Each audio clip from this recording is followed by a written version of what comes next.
Hello दोस्तों, नमस्ते भाई। कैसे हैं आप सभी लोग।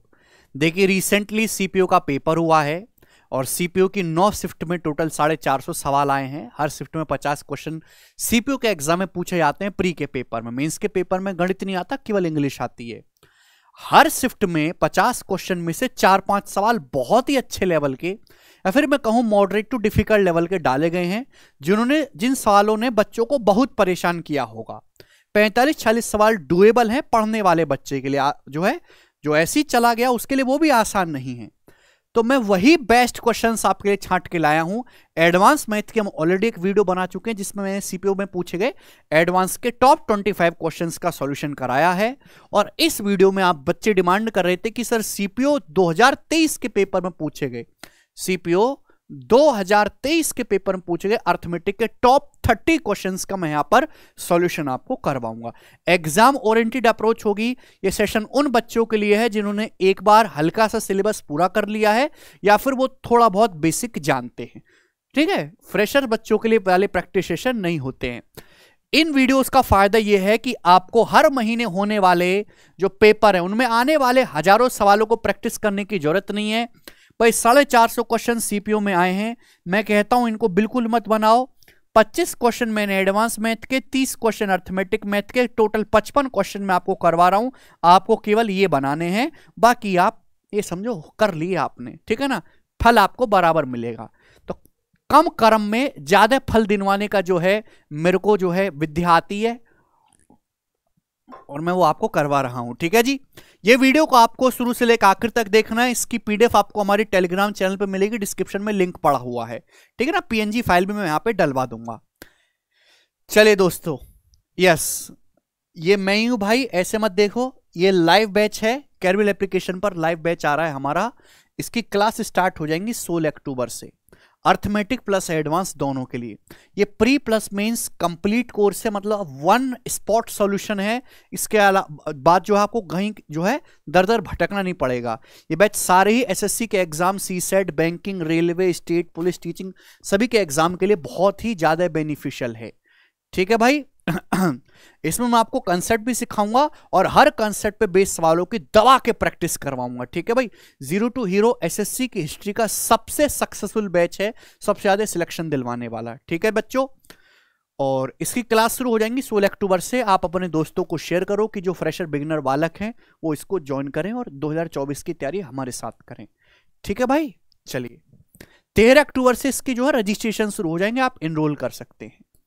ओके, अब मैं आपके सामने सवाल फेंक के मारता हूं। सवाल नंबर 1 गोरा सवाल है, टाइम एंड वर्क का। करके बताओ बच्चों, कौन करेगा। एक काम को पूरा, एक निश्चित कार्य को बी और सी द्वारा मिलकर किए गए दिनों की तुलना में 2/4 गुना दिनों में पूरा कर सकता है। ठीक है, ए और बी मिलकर उस काम को 27 दिन में कर सकते हैं, सी अकेला 75 दिन में कर सकता है। ठीक है, पूछा है उसी काम को करने में बी को कितने दिन लगेंगे। बहुत बढ़िया सवाल। देखो, आप ये जानते हैं कि टाइम जो होता है वो एफिशिएंसी का जो रेशियो होता है वो टाइम के रेशियो का रिवर्स होता है। ठीक है ना, एफिशिएंसी कार्य क्षमता पर डे वर्क वो टाइम के रेशियो का रिवर्स होता है। इस कंसेप्ट का हम इस्तेमाल करेंगे इस सवाल में करने के लिए। बोले ए किसी काम को करने में बी प्लस सी मिलकर जितना समय लेते हैं उससे 2.4 गुना समय लेता है। 2.4 का मतलब होता है 24/10 यानी कि 12/5। यानी कि बी और सी किसी काम को अगर 5 दिन में करते हैं तो ए 12 दिन लेता है, 5 का 2.4 गुना होता है 12। तो टाइम का रेशियो है, तो एफिशिएंसी का रेशियो तो उल्टा हो जाएगा ना, 5/12। ए और बी प्लस सी की एफिशिएंसी का रेशियो 5/12 हो जाएगा। नाउ आगे ये बोला गया है कि ए प्लस बी मिलकर किसी काम को 27 डेज में करते हैं। उसी काम को ए प्लस बी मिलकर उसी काम को करते हैं 27 दिन में, जबकि सी अकेले उस काम को करता है 75 दिन में। तो बच्चों टाइम का रेशियो है, ए प्लस बी 27 दिन में कर रहे हैं, सी 75 दिन में। टाइम का रेशियो क्या है, 3 से जाएगा 9 बार, ये 3 से जाएगा 25 बार, 9/25। तो एफिशिएंसी का रेशियो उल्टा हो जाएगा 25/9। तो ये आया मेरे प्यारे भाई। ठीक है जी, तो यहां पे दो अलग अलग केस है, दोनों से एफिशिएंसी का रेशियो मैंने निकाले। मुझे एफिशिएंसी की जरूरत है। अब इन दोनों रेशियो को बैलेंस करना पड़ेगा मेरे प्यारे भाई, ठीक है ना भाई। यहां से आप जानते हैं कि यहां से अगर आप गौर से देखेंगे तो a प्लस बी प्लस सी क्या है, 5 12 17। यहां से a प्लस बी प्लस सी क्या, इनको जोड़ूंगा 25 और 9 34। ये तो गलत बात है भाई, दोनों में a plus B plus C common है। यहाँ a plus B plus C 17 हो रहा है, यहाँ 25 9 34 हो रहा है। सेम करना पड़ेगा, 17 34 को सेम बनाना है तो एलसीएम 34 होता है, 34 बना लेते हैं। यहाँ सम 17 है तो 2 से गुणा कर लेते हैं बच्चों, 2 पंजे 10 और 12 दूनी 24 ही आ गया मेरे प्यारे स्टूडेंट्स। दोनों में a प्लस बी प्लस सी 34 हो गया, ये भी 34 हो गया। अब आपसे पूछा है बी उस काम को कितने दिन में करेगा, बी उस काम को कितने दिन में करेगा मेरे प्यारे बी, ठीक है जी। ध्यान से सुनेगा मेरे दोस्तों। ए की एफिशिएंसी है 10, ठीक है भाई। ए प्लस बी की एफिशिएंसी है 25, तो बी की एफिशिएंसी कितनी आ गई। अगर ए की एफिशिएंसी 10 है, ए प्लस बी की 25 है, तो बी की एफिशिएंसी 15 है। 10 और 15 25 भाई। ए की एफिशिएंसी 10 है और ए प्लस बी की 25 है, तो बी की 15 है। सी की एफिशिएंसी कितनी है 9। आपको ये पूछा बी अकेले उस काम को कितने दिन में करेगा, तो पहले आपको टोटल वर्क निकालना होगा। टोटल वर्क क्या है आप कहीं से भी निकाल सकते हैं, चाहे इस लाइन का इस्तेमाल करके चाहे इस लाइन का। जैसे यहां पे बोला है, यहां से निकाल लेता हूं कि सी अकेले काम को 75 दिन में कर सकता है। सी अकेले काम को 75 दिन में कर सकता है, तो बच्चों सी की एफिशिएंसी है 9। सी की एफिशिएंसी 9 है और वो काम को 75 दिन में कर सकता है। टोटल वर्क आ गया, this is the total work. ये टोटल वर्क आ गया। इस टोटल वर्क को अकेला बी कितने दिन में करेगा, तो इस टोटल वर्क को बी करेगा 15 एफिशिएंसी के साथ बटे 15 दिन में। 15 से भाग लगा देंगे तो 15 पंजे 75, तो आ जाएगा 9 पंजे 45 दिन में। तो बी अकेला उस काम को 45 डेज में करेगा और यही सवाल का आंसर है। डी ऑप्शन एकदम करेक्ट बनता है। समझ में आया, ठीक है भाई। आप यहां से भी टोटल वर्क निकाल सकते थे ए प्लस बी का इस्तेमाल करके। टोटल वर्क कैसे निकालते हैं, एफिशिएंसी को डेज से गुणा करके। मैंने सी के इस्तेमाल से निकाला। बहुत अच्छा सवाल है, प्यारा क्वेश्चन। ऐसे सवाल पेपर में आते रहते हैं। नेक्स्ट सवाल नंबर 2, वह सबसे बड़ी संख्या ज्ञात करो जिसे 261, 853 और 1221 विभाजित करने पर प्रत्येक स्थिति में 5 शेषफल बचा है। Find the greatest number which one divides 261, 853 and 1221 leaves the remainder of 5 in each case. ठीक है भाई।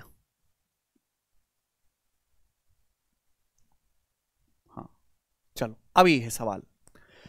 वह सबसे बड़ी संख्या क्या है जिससे इन तीनों को भाग करने पर हर केस में 5 शेषफल बचता है। वह सबसे बड़ी संख्या क्या है। फाइंड द ग्रेटेस्ट नंबर जिससे चाहे इसको भाग लगाऊं चाहे इसको भाग लगाऊं चाहे इसको भाग लगाऊं, हर केस में 5 शेषफल बचे। अगर 5 शेषफल बच रहा है, 261 को भाग करने पर अगर 5 रिमाइंडर बच रहा है, 261 में से 5 घटाऊं यानी कि 256 को नंबर कंप्लीटली डिवाइड करना चाहिए। भाई नंबर ऐसा होना चाहिए जो 256 को पूरी तरीके से डिवाइड करे। अब 256 को डिवाइड करने वाला ना तो 18 है, ना 17 है, ना 19 है। एकमात्र 16 ही ऐसा नंबर है जो 256 को डिवाइड करता है और यही सवाल का आंसर आ जाएगा। मुझे आगे करने की जरूरत ही नहीं है। अगर सॉल्व करना है तो ये होगा, वह बड़ी से बड़ी संख्या आपको बतानी है जिससे 853 को डिवाइड करूं तो 5 शेषफल बचे। तो 853 में से 5 घटाओ, 848 को कंप्लीटली डिवाइड करना चाहिए। 1221 को डिवाइड करेंगे अगर उस नंबर से तो 5 शेषफल बचेगा। तो 1221 में से 5 घटाओ, 1216 को वो नंबर कंप्लीटली विभाजित करेगा। तो नंबर ऐसा होना चाहिए जो इन तीनों को कंप्लीटली डिवाइड करे और नंबर बड़े से बड़ा भी होना चाहिए। बड़े से बड़ा नंबर जो इन तीनों को डिवाइड करे तो नंबर क्या होगा मेरे दोस्तों, इन तीनों का HCF। तो ये होगा कंसेप्ट, लेकिन मुझे जरूरत ही नहीं थी। नंबर 256 का फैक्टर होगा, मैंने ऑप्शन से चेक कर ले, एक ही मिल रहा था 16। अब आप इसका HCF निकालेंगे तो 16 आ जाएगा मेरे प्यारे भाई। ठीक है जी, 16 और यही सवाल का आंसर हो जाएगा, सी ऑप्शन। तो बहुत ही अच्छा सवाल पूछा गया पेपर में, बताएंगे। सवाल नंबर 3 करो बच्चों। अच्छा सवाल। 3 साल में वॉशिंग मशीन का मूल्य 40,960 रुपए से घटकर 21,970 रुपए हो गया। Find the yearly rate depreciation.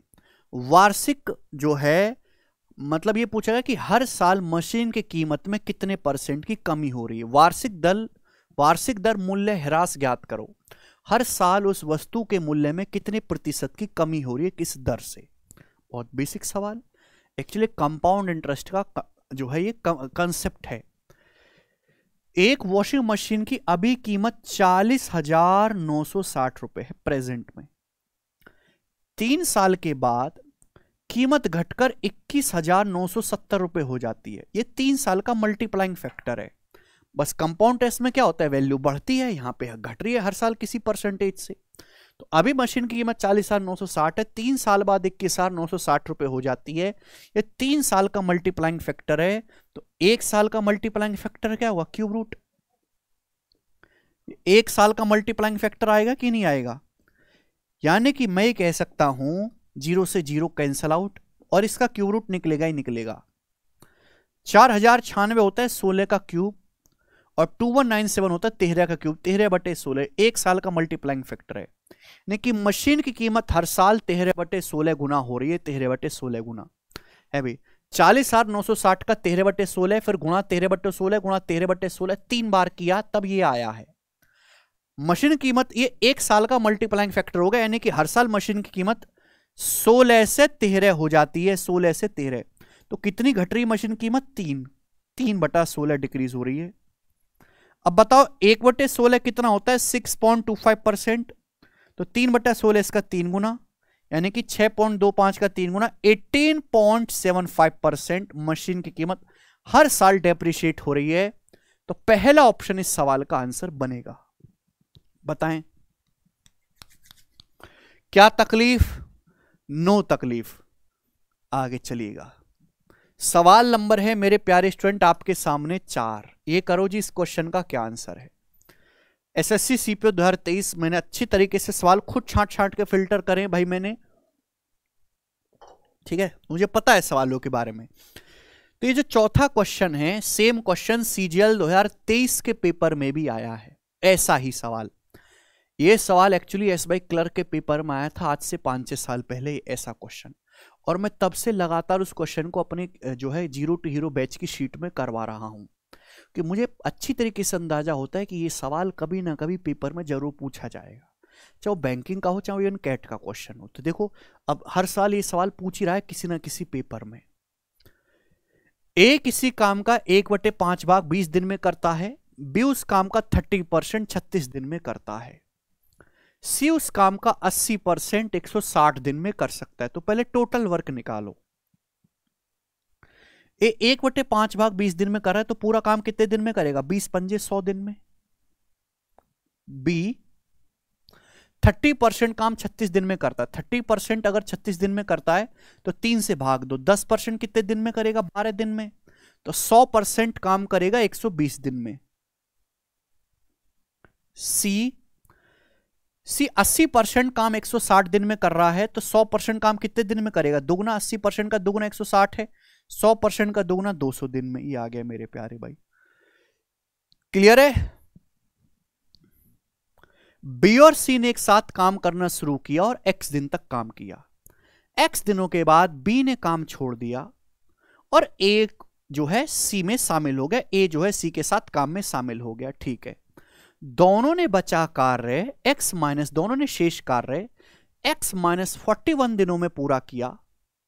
यदि b प्लस सी द्वारा एक साथ किए गए काम और a प्लस सी द्वारा एक साथ किए गए काम के बीच का रेशियो 19:6 है तो उस काम का कितना हिस्सा c अकेले 2x दिन में पूरा कर सकता है। c जो है उस काम का कितना हिस्सा अकेले 2x दिन में पूरा कर सकता है। देखो अगर मुझे क्वेश्चन सॉल्व करना है तो फाइनल लाइन के हिसाब से मुझे क्वेश्चन सॉल्व करने के लिए x की वैल्यू निकालनी पड़ेगी।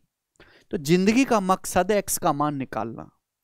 100, 120 और 200 का एलसीएम, टोटल वर्क क्या मान लिया मेरे दोस्तों, 600, 600। तो A की एफिशिएंसी आ जाएगी 6, B की एफिशिएंसी आ जाएगी 5 और C की एफिशिएंसी आ जाएगी 3। आई तीनों की एफिशिएंसी। अब B और C ने काम करना शुरू किया और x दिन तक काम किया B और C ने। उसके बाद B काम छोड़ के चला गया लेकिन A आ गया। फिर ए और सी ने बचा काम किया है x माइनस 41 दिनों में। अब यहां से x का मान, आप x का मान केवल इस कंडीशन से ही निकाल सकते हो, केवल इस कंडीशन से ही आप जो है यहां से मान निकाल सकते हो x की।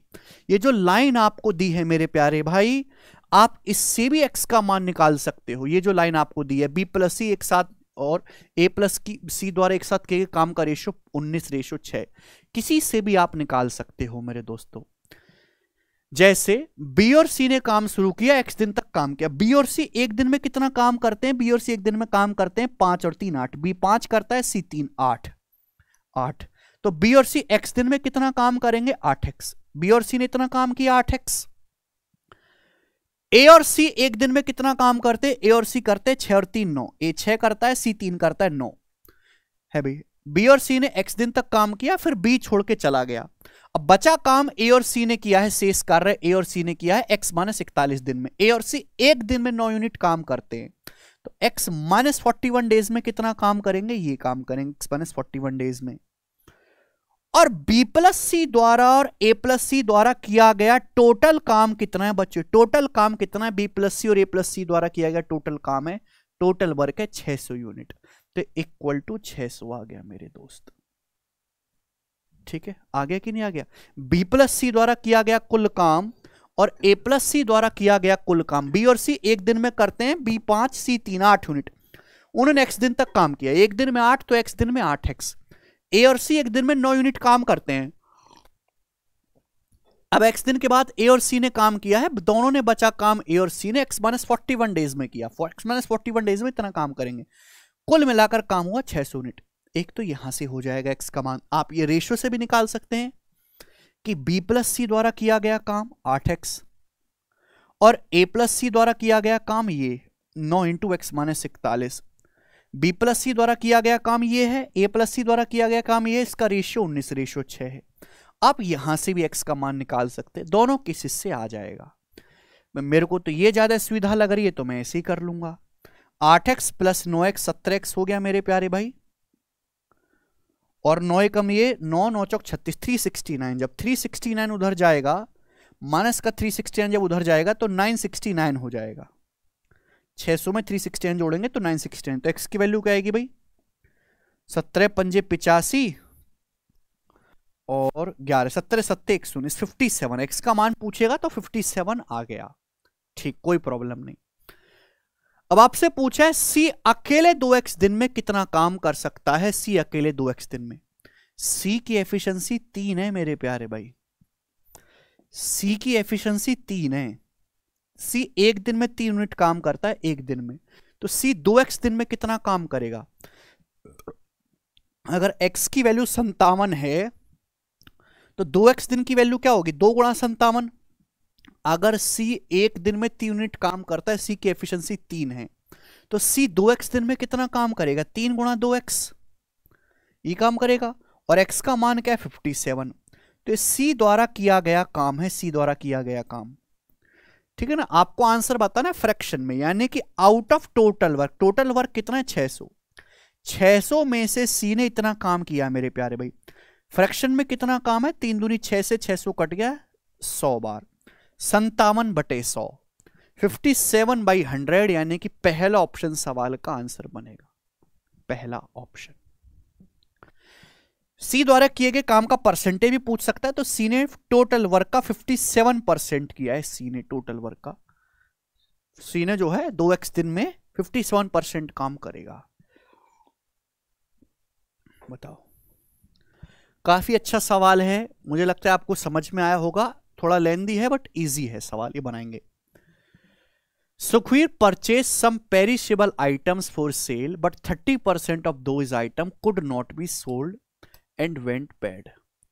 सुखवीर ने बिक्री के लिए कुछ सामान खरीदा और उसमें से 30% वस्तुएं नहीं बिक सकी और वो खराब हो गई। ठीक, हालांकि सुखवीर ने बाकी वस्तुओं को उस कीमत पर बेचने में कामयाब रहा जिससे उसे 19% का कुल लाभ कमाने में मदद मिली। 19% का। सुखवीर द्वारा खरीदी गई प्रत्येक वस्तु के लागत मूल्य से कितने प्रतिशत अधिक पर उसने वह प्रत्येक वस्तु बेची जो खराब नहीं हुई। ठीक है, सुखवीर द्वारा खरीदी गई प्रत्येक वस्तु के लागत मूल्य से कितने प्रतिशत अधिक पर उसने वह प्रत्येक वस्तु बेची जो खराब नहीं हुई, मतलब जो वस्तु खराब नहीं हुई है उस वस्तु के लागत मूल्य से कितने प्रतिशत अधिक दाम पर बेची है। ये आपके सामने सवाल है मेरे दोस्तों, करो जी। कौन करेगा मेरे प्यारे भाई?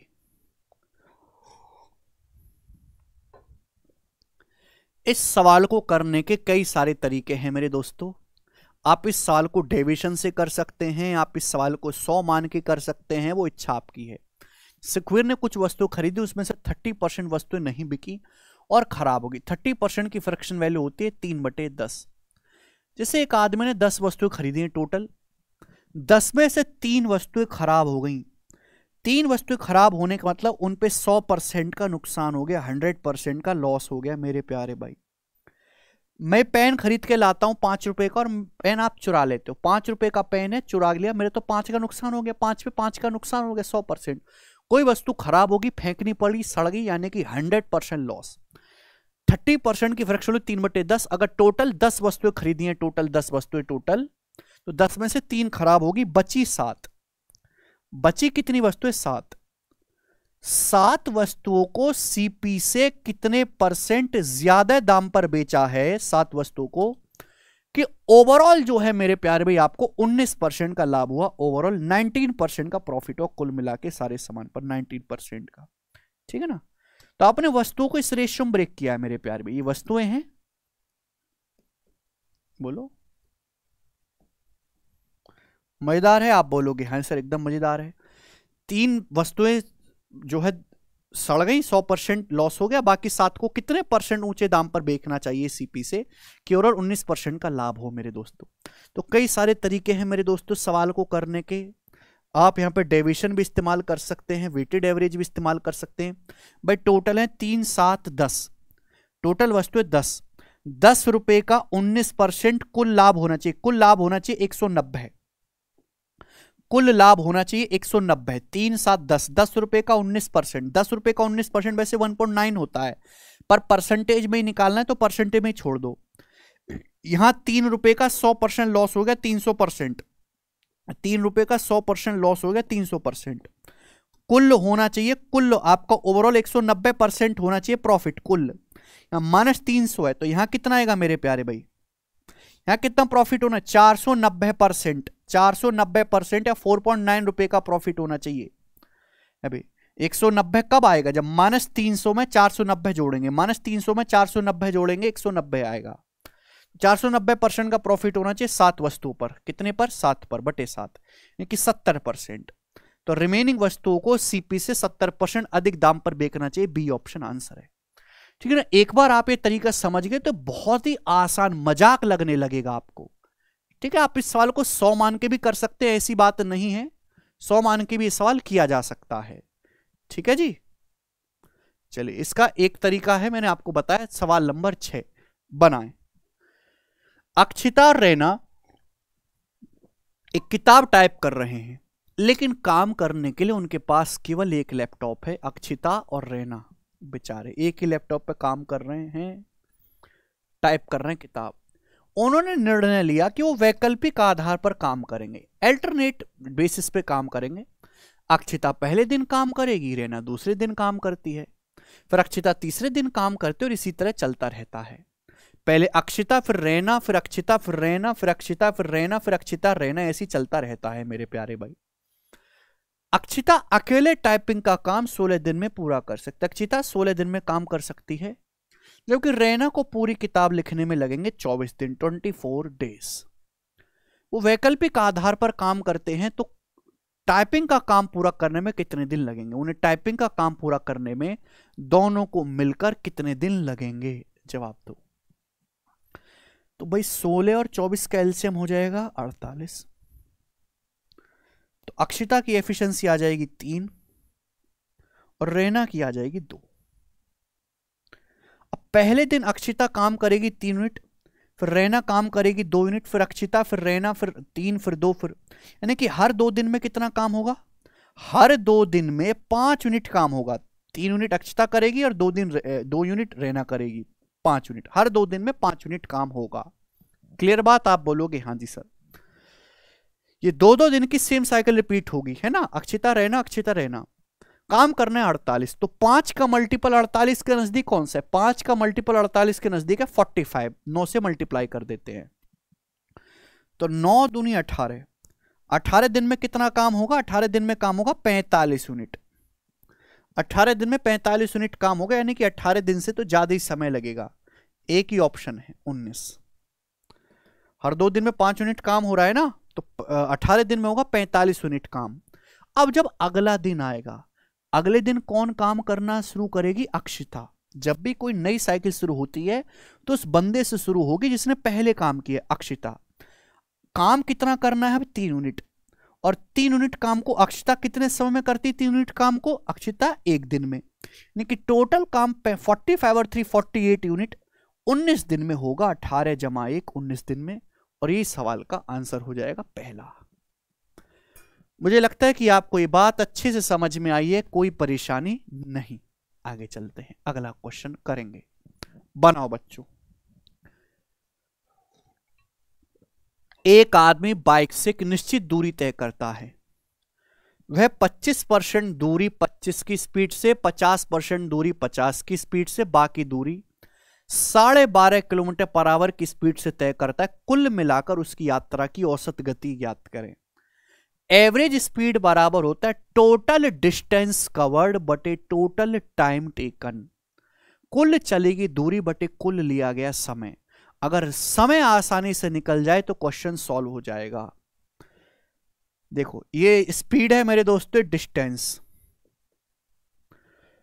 25 किलोमीटर पर आवर की स्पीड से वो जो है ट्रेवल करती है। 25 किलोमीटर पर आवर की स्पीड से मेरे दोस्तों 25% दूरी, मैंने टोटल डिस्टेंस को 100 मान लिया। 100 का 25% 25 किलोमीटर। फिर 50 की स्पीड से मेरे दोस्तों 25 किलोमीटर पर आवर की स्पीड से 25 जाती है। फिर 50 किलोमीटर पर आवर की स्पीड से 50% 50 किलोमीटर।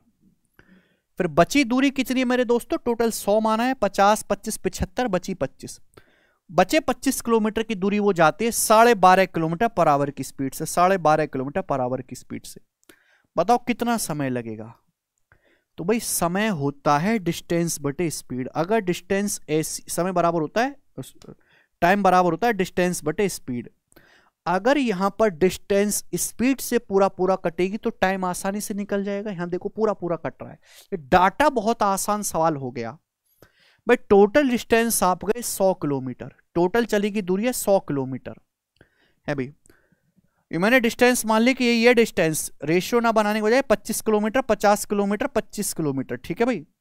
25 किलोमीटर आप जाओगे, 25 किलोमीटर पर आवर की स्पीड से 1 घंटा लगेगा। 50 किलोमीटर आप जाओगे 50 की स्पीड से 1 घंटा लगेगा, प्लस 25 किलोमीटर जाओगे 12.5 किलोमीटर पर आवर की स्पीड से 2 घंटा लगेगा, 2 घंटा। तो टोटल 100 किलोमीटर आप गए और आपको 4 घंटा लगा, तो स्पीड क्या आ गई? Average speed 25। तो 25 किलोमीटर पर आवर ही पूरी जर्नी की एवरेज स्पीड, और यही आसान सा उत्तर आ जाएगा, पहला ऑप्शन।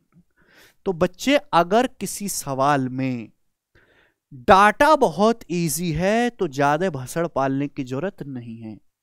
टाइम आसानी से निकल गया, टोटल डिस्टेंस आपको पता ही है, भाग दे दो आ जाएगी एवरेज स्पीड। इसलिए हमने क्वेश्चन लिया है। आगे चलते हैं, नेक्स्ट सवाल। The cost price of pulses 12% less than selling price. दालों का लागत मूल्य बिक्री मूल्य से 12% कम है। ठीक है।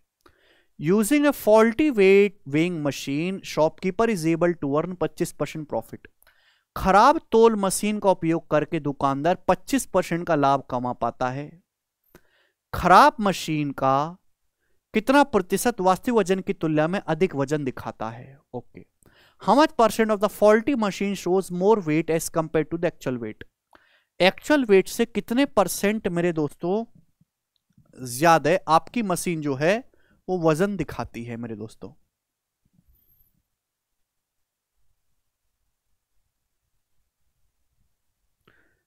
ठीक है, बनाएं।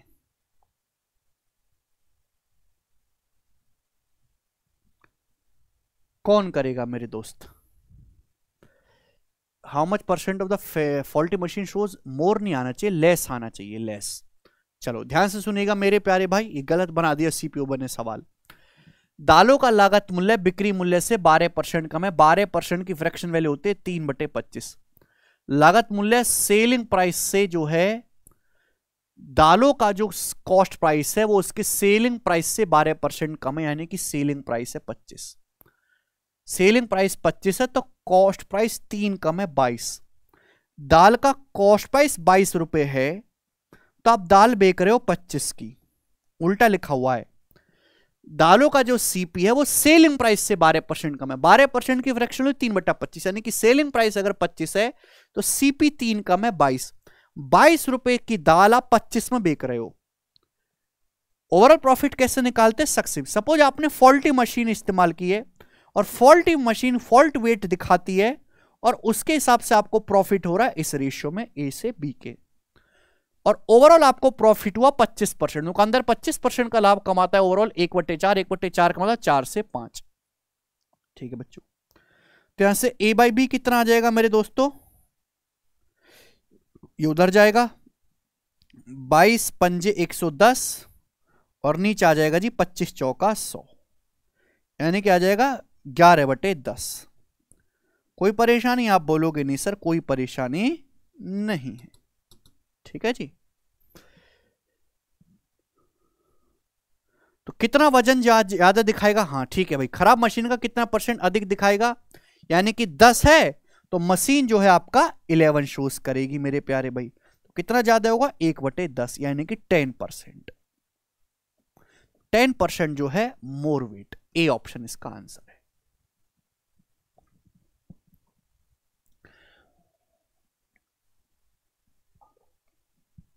किसी बालक को कोई समस्या? कोई समस्या नहीं, बहुत ही बढ़िया सवाल है, इजी सा क्वेश्चन। आगे चलेंगे।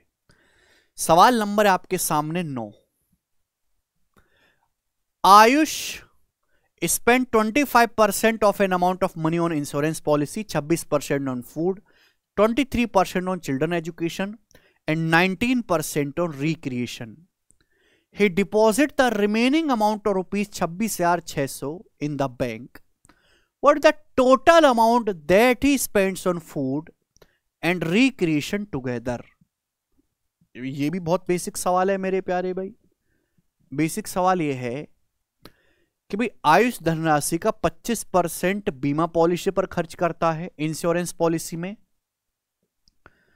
25% खर्च किया, खाने पर फूड पे 26% खर्च किया, 23% बच्चों की एजुकेशन पे खर्च किया, चिल्ड्रन एजुकेशन पे 23%, और 19% एंटरटेनमेंट पे खर्च किया, एंटरटेनमेंट 19%। लिखने की जरूरत नहीं है सब सवाल में।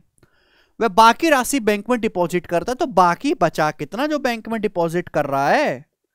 तो आप कहोगे सर 100% में से सबको माइनस कर दो। 25 और 26 51, और 23 और 19 आ जाएगा 42।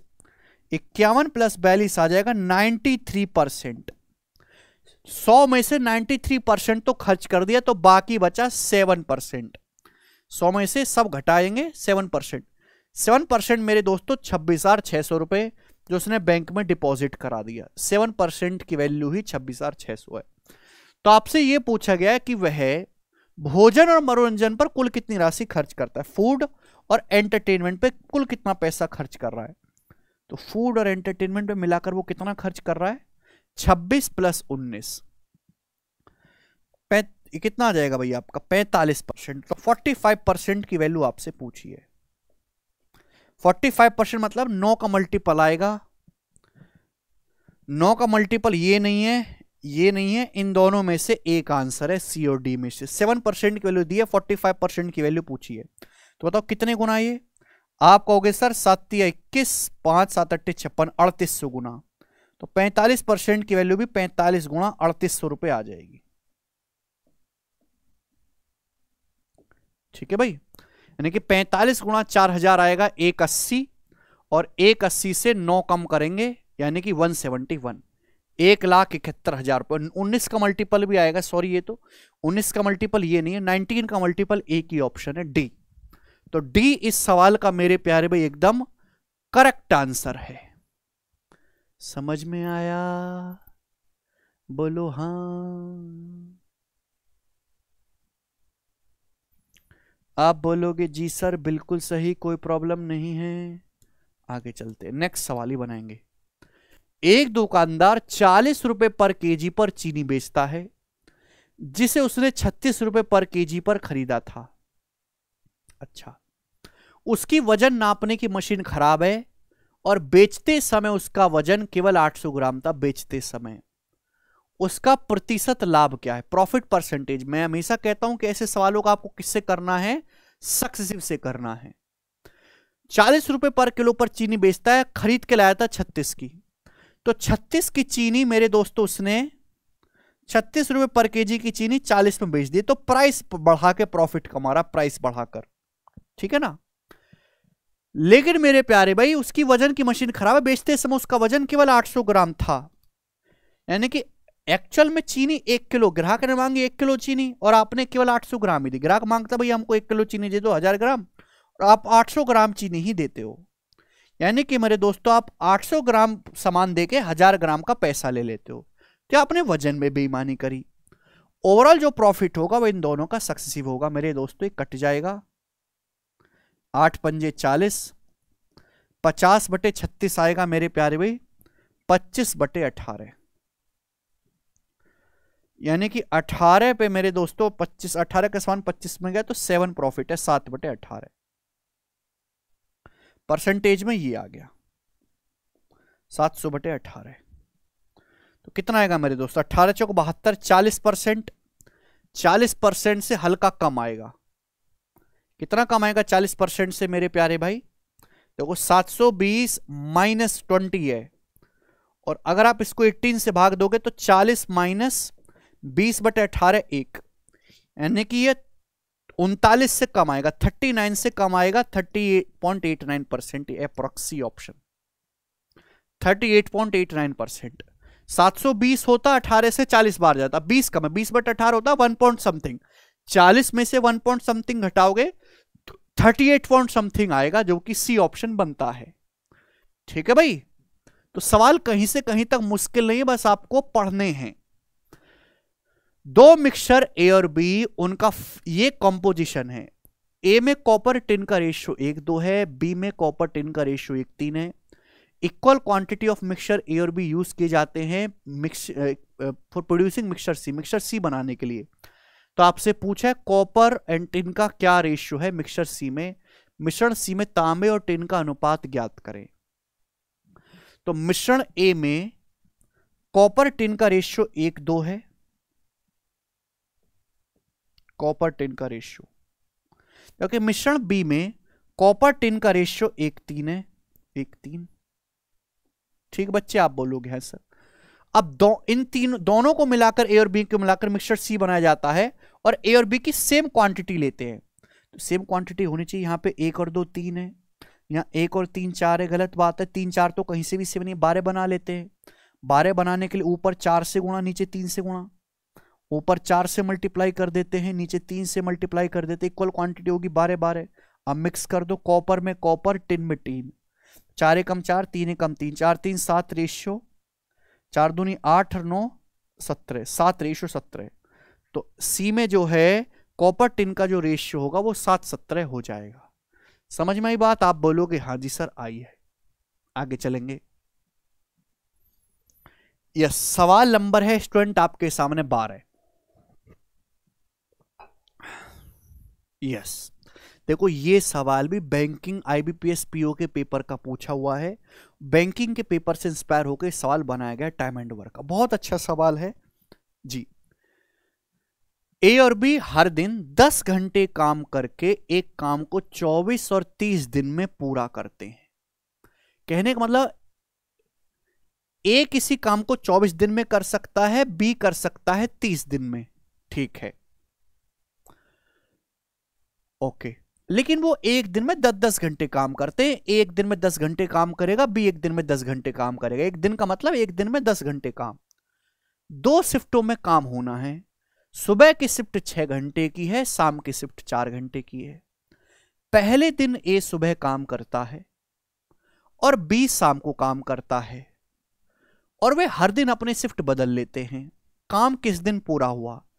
26 में, अच्छा ये 24 में, 27 में, 30 में और 21वें दिन पे, ये आपको बताना है। देखो प्यार से समझने की कोशिश करेगा मेरे दोस्तों। 2 लड़के हैं जैसे ए और बी।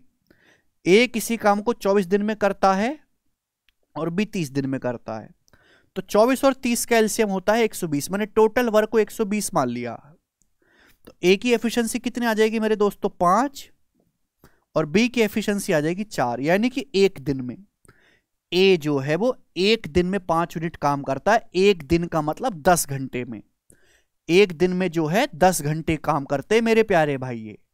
ये लॉजिक समझते रहिएगा। मतलब ए एक दिन काम करेगा और एक दिन में ए 10 घंटे काम करेगा, तो काम होगा 5 यूनिट। बी एक दिन काम करेगा, एक दिन में 10 घंटे काम करेगा, काम होगा 4 यूनिट। अब जो है वो 2 शिफ्टों में काम करते हैं। सुबह की शिफ्ट 6 घंटे की, शाम की शिफ्ट 4 घंटे की। तो भाई पहले दिन ए काम शुरू करता है, पहले दिन सुबह ए काम। तो पहले दिन देखो ए काम करेगा और बी काम करेगा। फिर पहले दिन ए काम करेगा, सुबह की शिफ्ट 6 घंटे मारेगा। अगले दिन बी काम करेगा, सॉरी शाम को बी काम करेगा मेरे दोस्तों, 4 घंटे की शिफ्ट मारेगा। 10 घंटे हो गया मेरे दोस्त। लॉजिकली सुनते रहिएगा, लॉजिकली मेरे प्यारे भाई। पहले दिन ए सुबह काम करता है, बी शाम को काम करता है। काम जो है 2 शिफ्टों में होता है, ठीक है ना। सुबह की शिफ्ट जो है 6 घंटे की, शाम की शिफ्ट 4 घंटे की। तो पहले सुबह ए काम करेगा 6 घंटे, फिर अगले जो है शाम को बी काम करेगा 4 घंटे। फिर अगले दिन हर दिन शिफ्ट बदल लेते, यानी कि अगला जो दिन आएगा मेरे दोस्तों, ए शाम को शिफ्ट करेगा। ए जो है शाम की शिफ्ट करेगा 4 घंटे की, और बी मॉर्निंग की शिफ्ट करेगा 6 घंटे की। बी मॉर्निंग की शिफ्ट करेगा 6 घंटे की। समझ में आया? आप बोलोगे हाँ जी सर बिल्कुल सही, ठीक है। हर दिन वो शिफ्ट बदल लेते हैं। पहले एक दिन मॉर्निंग करता है, अगले दिन इवनिंग में करता है, तो इवनिंग की शिफ्ट 4 घंटे की है। बी पहले दिन इवनिंग में करता है, अगले दिन मॉर्निंग में करता है। इवनिंग में 4 घंटे की, सुबह में 6 घंटे की। तो अगर आप यहां पे गौर से देखें तो हर 2 दिन में उनकी 10 घंटे की शिफ्ट पूरी हो जा रही है। हर 2 दिन में, हर 2 दिन में ए और बी की 10 घंटे की शिफ्ट पूरी हो जा रही है। बताओ 2 दिन में ए ने कितना काम किया? ए ने देखो, ये देखो ना, 6 4 10 घंटे काम कर लिया कि नहीं ए ने? आप बोलोगे हाँ सर बिल्कुल कर लिया, ए ने 10 घंटे काम, ठीक है भाई। और बी को देखो, बी ने पहले दिन शाम की शिफ्ट में 4 घंटे, अगले दिन सुबह की शिफ्ट में 6 घंटे। तो बी ने भी मेरे दोस्तों 10 घंटे काम कर लिया। यानी कि हर 2 दिन में ए और बी मिलकर 10-10 घंटे काम कर रहे हैं। ए और बी मिलकर, ए और बी मिलकर काम करते हैं 5 और 4 यानी कि 9 यूनिट। यानी कि हर 2 दिन में 9 यूनिट काम होगा। एक दिन में किया गया काम 10 घंटे है। अगर ए और बी हर दिन 10 घंटे काम करते हैं तो पूरा काम 24 और 30 दिन में करेंगे। तो भाई हर 2 दिन में देखो, ए के 10 घंटे पूरे हो गए, 6 4 10, बी के भी 10 घंटे पूरे हो गए, 4 6 10 हो गए कि नहीं। यानी कि मेरे दोस्तों हर 2 दिन की साइकिल बनेगी जिसमें ए और बी जो है अपना काम करेंगे। एक दिन का एक 5 यूनिट और बी 4 यूनिट, 9 यूनिट होगा। हर 2 दिन में 9 यूनिट काम होगा मेरे प्यारे भाई। काम करना है 120 यूनिट। तो 120 के नजदीक 9 का मल्टीपल क्या है? 117। 13 से मल्टीप्लाई कर देते हैं तो 13 दूनी 26 दिन में कितना काम होगा? 13 निम्मा 117 यूनिट काम होगा 26 दिन में। 117 यूनिट काम होगा मेरे दोस्तों 26 दिन में। तो यानी कि आंसर 26 से तो ज्यादा ही आएगा। ये ऑप्शन बचे। अब 3 यूनिट काम और करना है। जब 3 यूनिट काम और करना है तो अब कौन काम करेगा? अब काम शुरू करेगा मेरे दोस्तों ए। ये 2-2 यहां पे साइकिल चले, 2-2 दिन काम शुरू करेगा मेरे दोस्तों ए काम शुरू करेगा। ए 6 घंटे की शिफ्ट मारेगा, फिर बी काम करेगा 4 घंटे की। 3 यूनिट काम। वैसे जो हमारा ए है वो 10 घंटे में ही 5 यूनिट काम कर देता है। 10 घंटे में ही 10 घंटे में 5 यूनिट काम कर देता है ए। तो 6 घंटे में 3 यूनिट तो कर ही देगा। यानी कि मेरे दोस्तों इस 3 यूनिट काम को करने में ए अगले दिन के 6 घंटे ही लेगा। अगले दिन के 6 घंटे ही लेगा, यानी कि काम जो है 27वें दिन हो जाएगा। 27th डे जो है वो काम पूरा हो जाएगा। बी ऑप्शन आंसर है। 30 दिन तक बात नहीं जाएगी भाई। 26 दिन में 117 दिन तो 117 यूनिट काम हो जाएगा। काम बचा 3 यूनिट। 3 यूनिट काम करेगा कौन? जो साइकिल जहां से शुरू होती है, जो आदमी पहले काम शुरू करता है ना, हर साइकिल वहीं से शुरू होती है। ए काम करेगा, ए एक दिन में 10 घंटे काम करता है 5 यूनिट, 10 घंटे में 5 यूनिट काम करता है ए, तो 6 घंटे में काम करेगा 3 यूनिट। तो भैया ए तो 6 घंटे में काम निपटा देगा 3 यूनिट, यानी कि काम 26 दिन के बाद एक ही दिन और चल रहा है आगे, 27वें दिन ही काम हो जाएगा। तो बहुत अच्छा सवाल है। ध्यान यही रखना है कि एक दिन का काम मतलब 10 घंटे का काम। तो भाई हर 2 दिन में देखो ए के 10 घंटे पूरे हो गए, बी के भी 10 घंटे पूरे हो गए, तो हर 2 दिन में ए जो है एक दिन के बराबर 5 यूनिट काम कर रहा है और बी 4 यूनिट काम कर रहा है, हर 2 दिन में 9 यूनिट काम हो रहा है। ये इस सवाल का लॉजिक है। बहुत ही अच्छा सवाल था। आगे चलेंगे, नेक्स्ट क्वेश्चन। महेश 24% लॉस के साथ चावल बेचने के लिए सहमत हो गया कि चावल सड़ गया था। हालांकि उसने ग्राहकों को धोखा दिया और 50 ग्राम चावल के स्थान पर 19 ग्राम चावल दिया। उसका प्रॉफिट या लॉस बताओ। महेश एग्री हुआ कि मैं 24% हानि पे चावल बेचूंगा। 24% हानि का मतलब 100 रुपए का चावल है तो 100 से 24 कम मैं 76 में बेचूंगा। 100 रुपए पर किलो का चावल है तो 100 रुपए से 24 रुपए कम मैं 76 रुपए पर केजी में बेचूंगा। ठीक है ना, क्योंकि चावल है सड़ा हुआ भाई हमारा। ठीक है, ये कह रहा महेश जी। हालांकि उसने ग्राहकों को धोखा दिया। ग्राहक मांगता है लाला जी 50 ग्राम चावल दो, 50 ग्राम चावल दो, आप 19 ग्राम चावल ही देते हो, यानी कि आप 19 ग्राम चावल देके 50 ग्राम चावल का पैसा ले लेते हो। तो आपने इन्वेस्ट किया 19 ग्राम चावल पे, पैसा ले लिया ग्राहक से 50 ग्राम चावल का। ये हो गया मेरे दोस्तों वजन में बेईमानी। ओवरऑल प्रॉफिट होगा इन दोनों का सक्सेस, सीधी सीधी गुणा। तो 19 चौक 76, 50 दूनी 100, 2:4 यानी कि 1:2।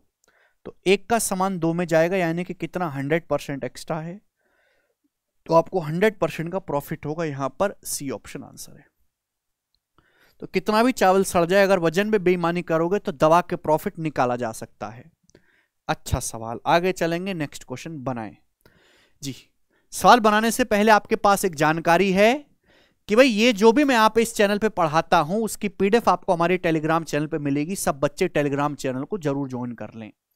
ठीक है दोस्त, टेलीग्राम चैनल के अलावा जितने भी सोशल मीडिया प्लेटफॉर्म है, इंस्टाग्राम, ट्विटर, फेसबुक, ठीक है भाई, ये सब आपको जो है ज्वाइन कर लेने। सारे ही वेरीफाइड हमारे सोशल अकाउंट है।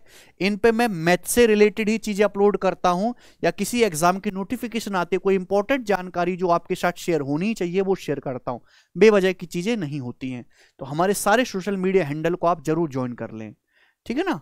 चले दोस्त, अगला सवाल आपके सामने होगा यहां पर क्वेश्चन नंबर 14 बनाएं।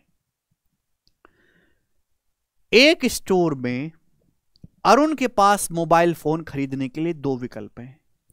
या तो वह 2500 रुपए की पूरी राशि का भुगतान कर सकता है, या वह किस्त योजना में खरीद सकता है। या तो 520 रुपए का डाउन पेमेंट करो और 4 समान किस्तों में ब्याज दर ली जाएगी। 4 समान किस्तों में ब्याज दर ली जाएगी, 25% प्रतिवर्ष साधारण ब्याज। अरुण किस्त योजना पर एक मोबाइल फोन खरीदता है। अरुण की मंथली किस्त क्या है? बहुत बेहतरीन सवाल। देखिए, ये तो सीपीओ के पेपर में अब आया है। Same question, same language, same data, बिल्कुल एज इट इज क्वेश्चन मैं कई साल से करवा रहा हूं अपनी इंस्टॉलमेंट की शीट में। और ये सवाल यूट्यूब पर भी मैंने वीडियो अपलोड कर रखी है 6 महीने पहले, उसमें करवाया हुआ था। ठीक है ना। क्योंकि इस सवाल में खास बात है, अगर आप उस तरीके से नहीं करोगे तो आपकी कैलकुलेशन बहुत ज्यादा हो जाएगी। एक स्टोर है, अगर आपको मोबाइल फोन खरीदने तो 2 रास्ते हैं। या तो 2500 रुपए कैश दो, मोबाइल घर को ले आओ, सिंपल हिसाब। 2500 रुपए कैश दो, मोबाइल घर को ले आओ, सिंपल हिसाब। या फिर दूसरा रास्ता कि 2500 रुपए नहीं है तो भैया किस्तों में थोड़ा थोड़ा पैसे जमा करो।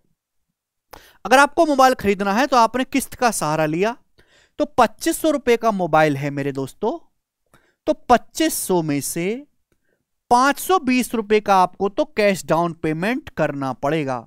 2500 में से 520 रुपए देने ही पड़ेंगे। तो यानी कि बचा कितना? 1980 रुपए। 1980 रुपए मेरे दोस्तों आपने ले लिया लोन, और इस लोन की आपने बंधवा ली 4 मंथली किस्त। समझ में आया? 2500 रुपए का मोबाइल है, 520 रुपए तो आपने नगद दिया, बाकी बचा 1980 रुपए। बोला भाई इसकी 4 मंथली किस्त बांध दे, 4 मंथली किस्त।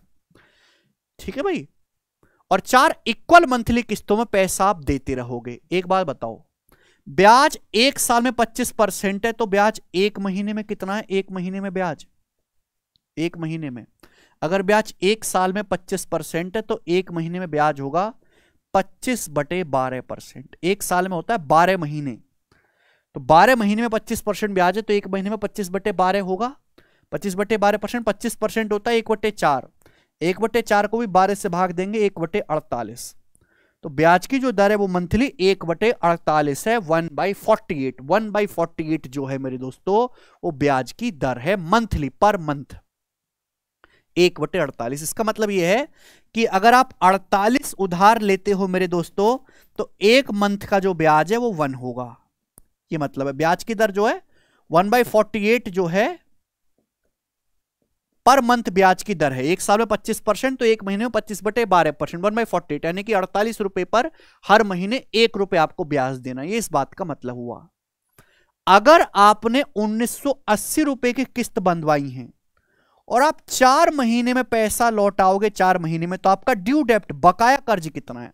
आपने 1980 रुपए का लोन लिया, ब्याज की जो दर है वो 1 महीने में ब्याज है 1/48। आप पैसा चुकाओगे 4 महीने में। कितने महीने में? 4 किस्त आप बंधवा रहे हो ना, 4 समान मासिक किस्त, तो 4 महीने का ब्याज कितना होगा भाई? 1 महीने का 1/48 है, 4 महीने का ब्याज होगा 1/12, तो 1/12 आपका ब्याज हो जाएगा। तो अमाउंट क्या आ जाएगा?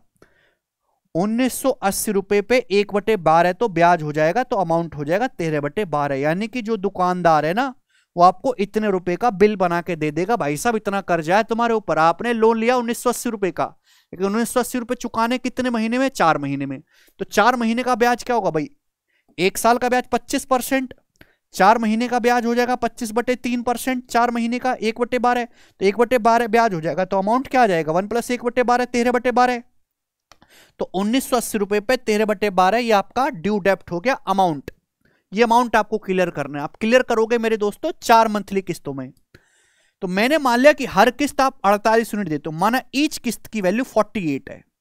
आप पहले महीने की शुरुआत में 48 की किस्त देते हो, फिर दूसरी महीने की शुरुआत में 48 की किस्त देते हो, फिर तीसरी महीने की शुरुआत में 48 की किस्त देते हो, है भाई, सॉरी पहले ये एंड में देते हो।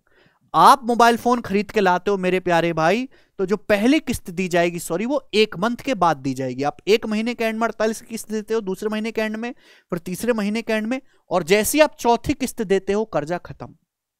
मोबाइल फोन खरीद के ले आए, 1 मंथ के बाद आपने 48 दिया, फिर दूसरे महीने के एंड में 48 दिया, फिर तीसरे महीने के एंड में 48 दिया, फिर चौथे महीने के एंड में जैसे ही आपने 48 दिया, आपका कर्जा खत्म होना चाहिए। 1 महीने 48 पर 1 महीने में ब्याज लगता है 1, तो इस 48 पर 3 महीने का ब्याज लगेगा ना, 1 2 3, 3 महीने का ब्याज कितना लगेगा? 3 यूनिट। इस 48 पर तो 2 महीने का ब्याज मिल जाएगा, 2 यूनिट मेरे प्यारे भाई। इस 48 पर 1 महीने का ब्याज मिलेगा 1 यूनिट, और ये 48 आपने तुरंत पैसा दिया और कर्जा खत्म, इस पर कोई ब्याज नहीं लगेगा आपका, 0 यूनिट। यानी कि मेरे दोस्तों आपने पैसा चुकाया कितना? ये वाला टोटल 192, और 3 2 5 1 6 198, 48 का 192 और 6 198, 198 यूनिट आपने टोटल ड्यू डेप्ट क्लियर किया है। 198 की वैल्यू सवाल में दी हुई है, तो यहां से 1 यूनिट की वैल्यू क्या आएगी मेरे दोस्तों? 198 से 10 बार काटेंगे, 130/12, 1 यूनिट की वैल्यू आ गई 130/12 रुपए। अगर आप फ्रैक्शन में कन्वर्ट करके नहीं करोगे तो केवल कैलकुलेशन करते रह जाओगे, आंसर नहीं आने वाला। आपसे पूछा प्रत्येक किस्त की वैल्यू, 48 यूनिट की वैल्यू पूछी है, तो 48 यूनिट की वैल्यू आएगी मल्टीप्लाई बाई 48, तो 12 चौक 48 और 130 चौका 520 रुपए, 520 रुपए प्रत्येक किस्त की कीमत होगी। डी ऑप्शन सवाल का आंसर है। मैंने आपको समझाने में बेशक टाइम लिया है, बट एक क्वेश्चन बहुत जल्दी और कम समय में किया जा सकता है। सवाल को डिटेल में समझने के लिए, इंस्टॉलमेंट का मेथड समझने के लिए हमने एक वीडियो डाली हुई है इंस्टॉलमेंट किसी चैनल पे, वो आप देख लो। ठीक है भाई, चलिए शुरू करते हैं हम अगला क्वेश्चन। सवाल नंबर है आपके सामने यहां पर 15, जवाब देंगे इसका क्या आंसर है।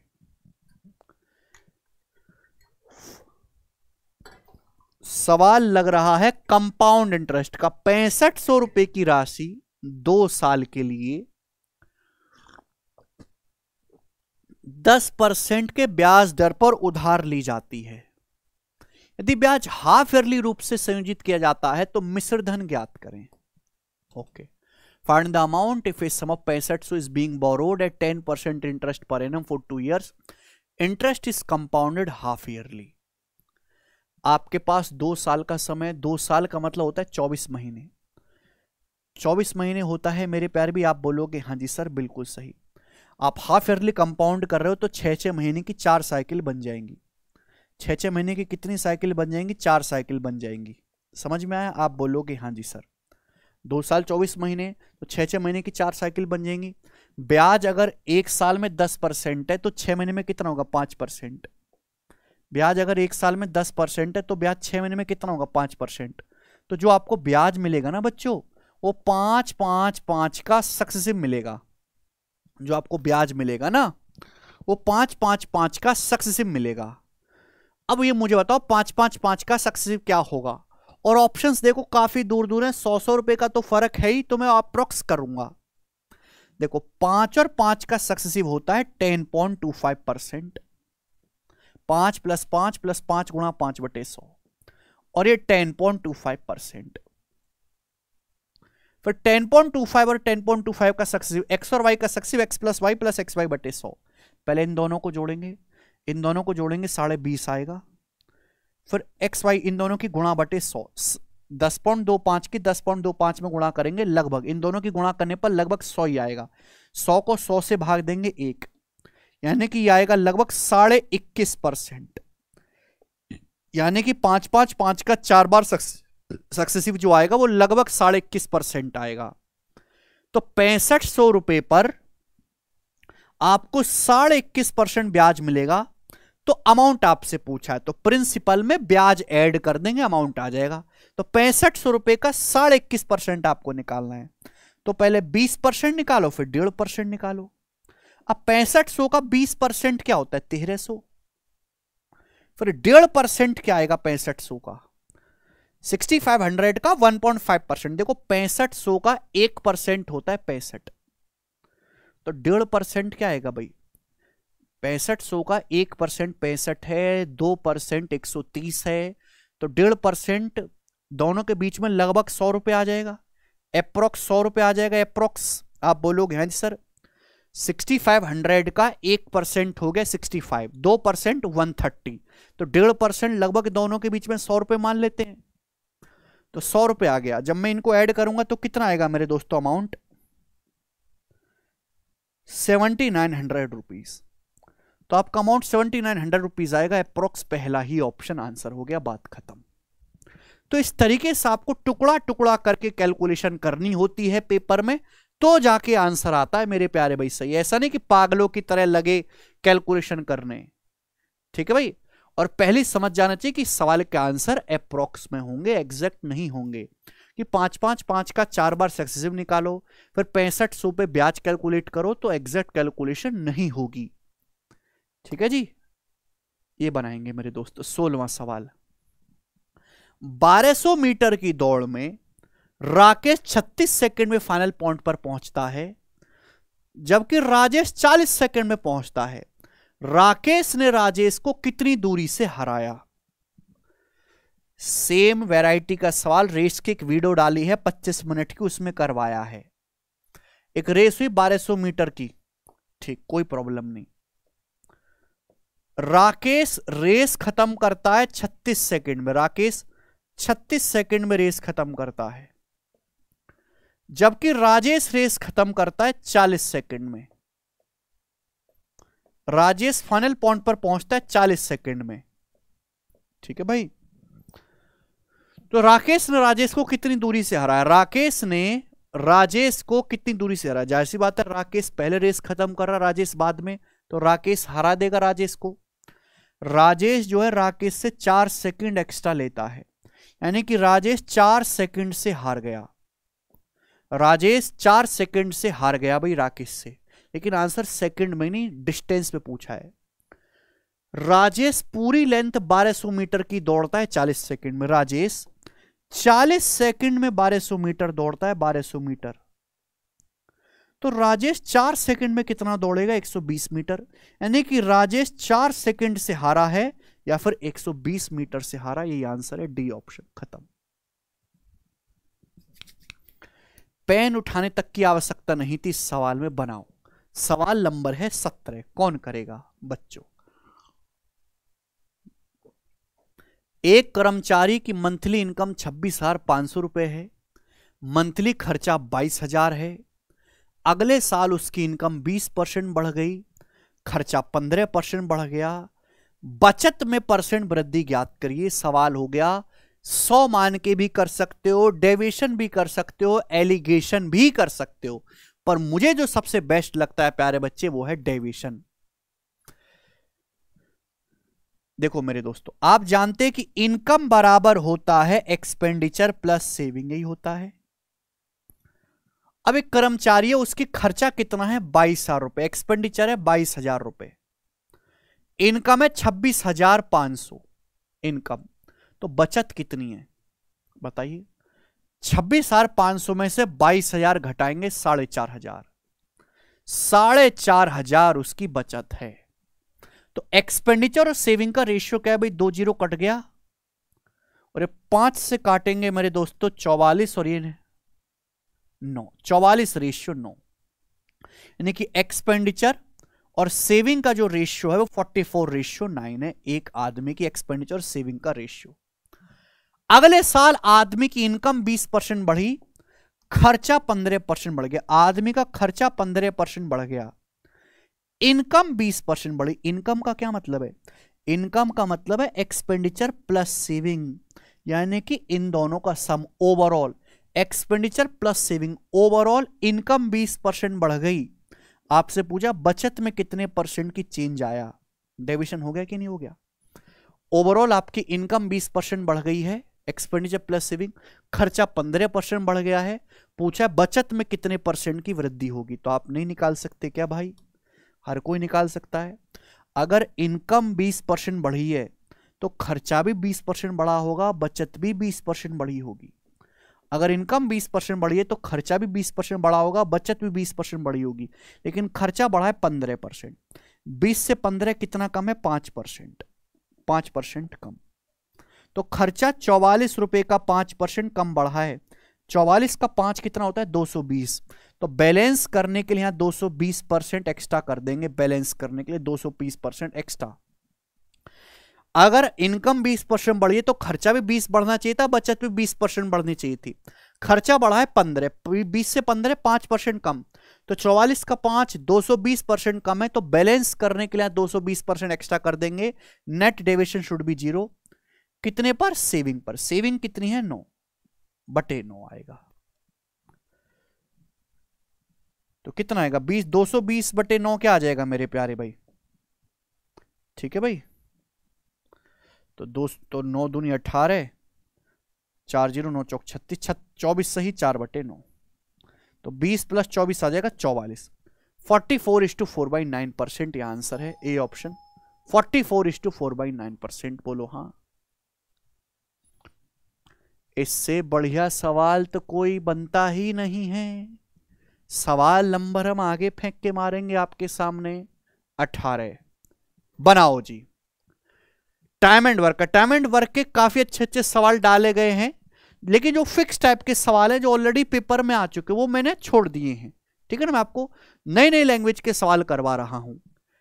ए, बी और सी काम को 20, 30 और 60 दिन में कर सकते हैं। चलो इजी हो गया।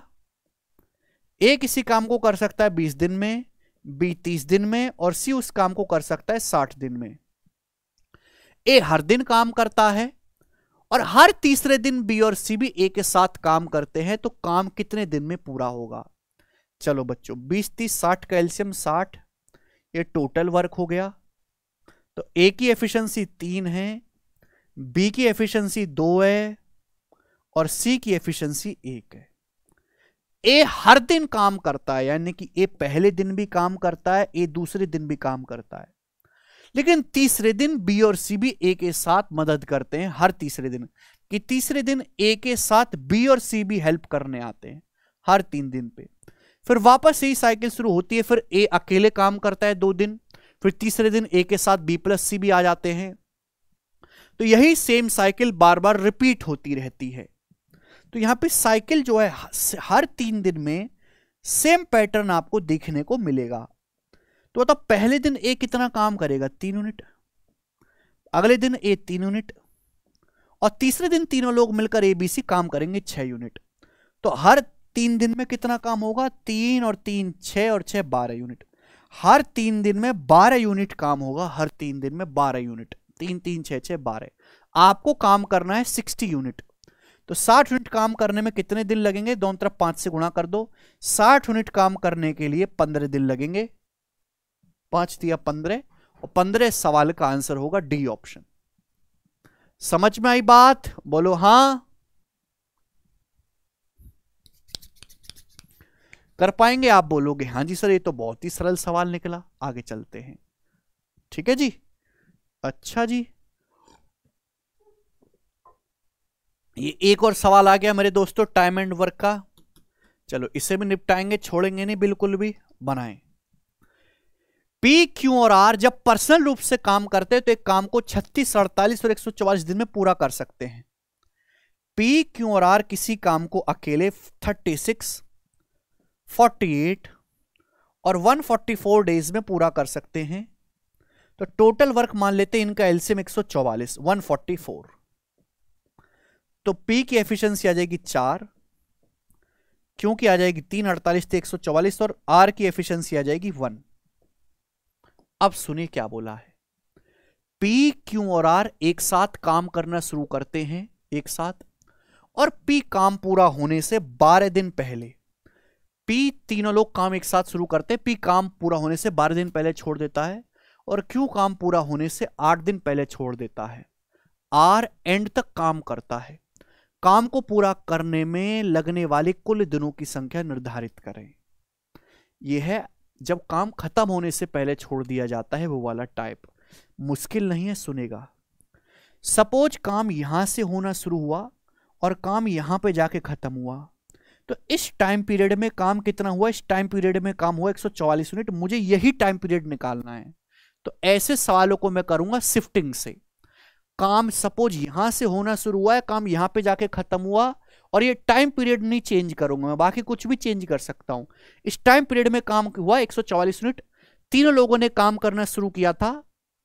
पी काम पूरा होने से 12 दिन पहले छोड़ देता है पी, ठीक। और क्यों काम पूरा होने से 8 दिन पहले छोड़ देता है, क्यों काम पूरा होने से 8 दिन पहले छोड़ देता है। सुनो, अगर पी आखिर के 12 दिन भी काम करता, छोड़ के ना जाता, अगर पी आखिर के 12 दिन भी काम करता तो कितना काम होता मेरे प्यारे भाई। पी एक दिन में 4 यूनिट काम करता है, तो पी आखिर के 12 दिन भी काम करता तो 12 चौक 48 यूनिट काम एक्स्ट्रा होता, अगर पी छोड़ के ना जाता तो। क्यों आखिर के 8 दिन जो है काम पूरा होने से 8 दिन पहले छोड़ के चला जाता है, अगर क्यों आखिर के 8 दिन भी काम करता तो कितना काम एक्स्ट्रा होता। क्यों एक दिन में 3 यूनिट काम करता है, तो क्यों 8 दिन में कितना काम करेगा, 24। अगर क्यों आखिर के 8 दिन भी काम करता तो 24 यूनिट काम एक्स्ट्रा होता मेरे प्यारे भाई। यानी कि अगर कोई लोग छोड़ के नहीं जाते तो सेम इतने ही टाइम पीरियड में 144 प्लस 72 216 यूनिट काम होता मेरे प्यारे भी सेम टाइम पीरियड में। और इस काम को करते कौन, तीनों लोग मिलकर। और तीनों लोग मिलकर ये काम करते 4 3 7 और 1 8 एफिशिएंसी के साथ कितने दिन में, 216/8, यानी कि मेरे दोस्तों 27 दिन में, 27 डेज में। यानी कि काम जो है 27 दिन में पूरा हुआ होगा। ये तरीका कहलाता है शिफ्टिंग वाला तरीका, बेस्ट तरीका है, और तुरंत इस तरीके से आंसर निकल के आता है। आगे चलेंगे। नेक्स्ट क्वेश्चन है मेरे प्यारे बच्चों आपके सामने यहां पर 20 जवाब देंगे दोस्त। इस सवाल का क्या आंसर है फटाफट बनाओ। एक चोर को एक पुलिसकर्मी ने 300 मीटर की दूरी से देखा। चोर भागने लगा, पुलिस उसका पीछा करने लगा। चोर पुलिस 11-13 की स्पीड से दौड़ते हैं। कितने किलोमीटर दौड़ने के बाद पुलिस चोर को पकड़ लेगा। देखो मेरे प्यारे भाई, ये पुलिस चोर का फिक्स पैटर्न का सवाल है जो बार बार पेपर में आ रहा है। यहां है चोर मेरे दोस्तों और ये है पुलिस। पुलिस ने चोर को देखा 300 मीटर की दूरी से, चोर ने पुलिस को देखा, पुलिस ने चोर को देखा, चोर ने भागना शुरू कर दिया।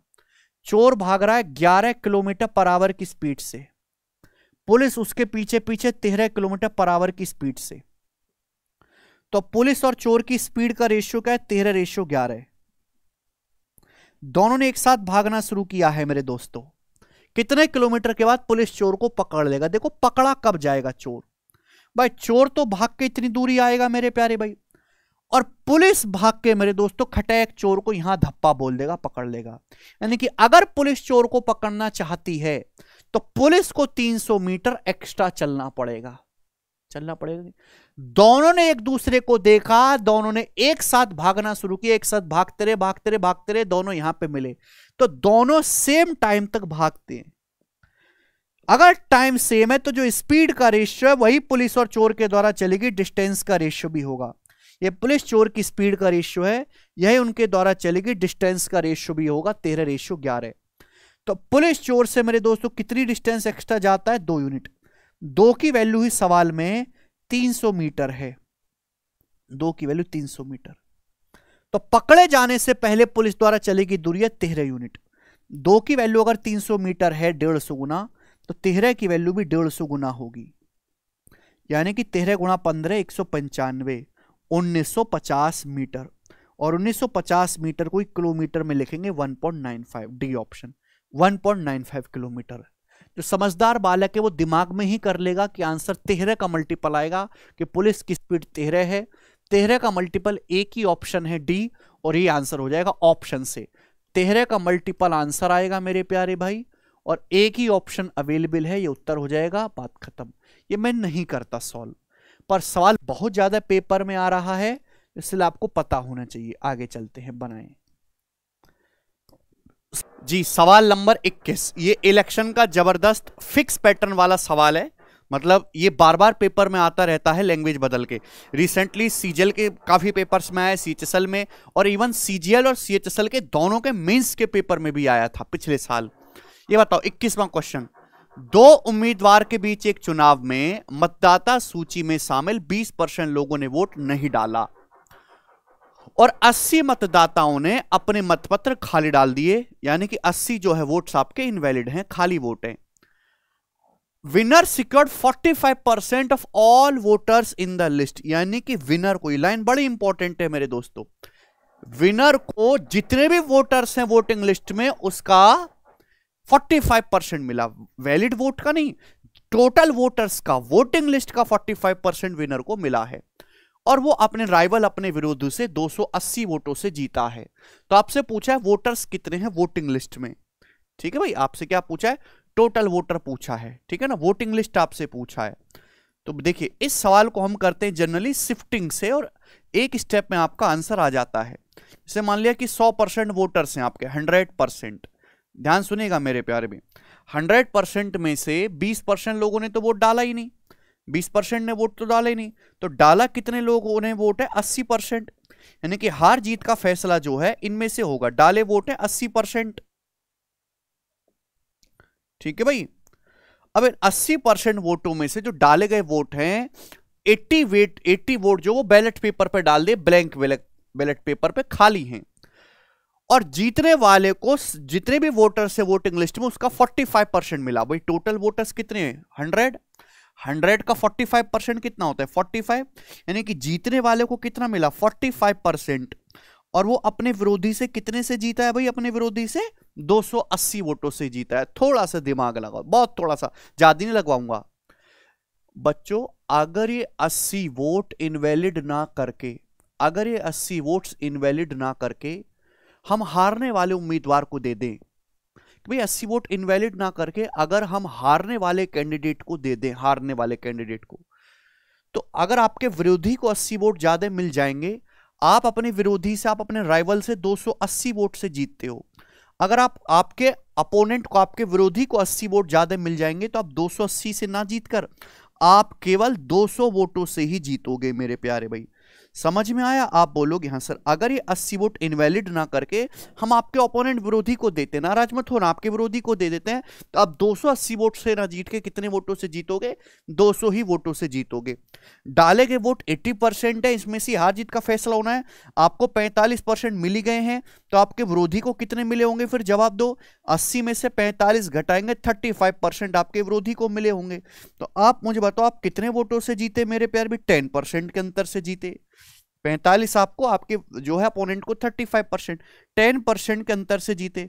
आप जीते हैं 200 वोटों से, तो 10% की वैल्यू ही 200 है।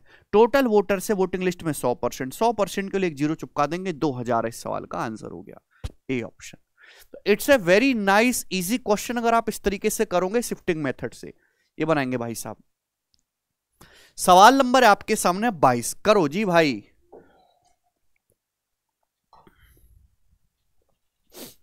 अब ये जो सवाल है, ये है सिंपल इंटरेस्ट कंपाउंड इंटरेस्ट का, कोई बात नहीं। Peter invested a certain some in A scheme paying 10% simple interest per annum, while Rachel invest half of the sum that Peter invested in a scheme paying 10% interest per annum compounded annually। देखिए दो लड़के हैं, Peter और Rachel. Peter ने पैसा invest किया 10% के simple interest पे। पीटर ने जो है एक स्कीम में पैसा लगाया जो 10% का सिंपल इंटरेस्ट देती है, जबकि रचेल ने आधा ही पैसा इन्वेस्ट किया है जितना पीटर ने इन्वेस्ट किया है, लेकिन वो 10% का पर एनम कंपाउंड इंटरेस्ट देती है, 10% का। दोनों ने अलग अलग स्कीम में पैसा लगाया है। Also while Peter invested for 2 साल, पीटर ने मेरे दोस्तों 2 साल के लिए इन्वेस्ट किया है। पीटर ने कितने समय के लिए इन्वेस्ट किया? 2 साल के लिए। जबकि रचेल ने पैसा इन्वेस्ट किया है 3 साल के लिए। ठीक है, अगर इंटरेस्ट जो अर्न किया है पीटर ने रचेल ने, उसका डिफरेंस, इंटरेस्ट जो अर्न किया है पीटर को और रचेल को जो ब्याज मिला, उसका डिफरेंस 897 है। तो आपसे पूछा है रचेल ने कितना पैसा इन्वेस्ट किया? रचेल ने, ये सवाल है।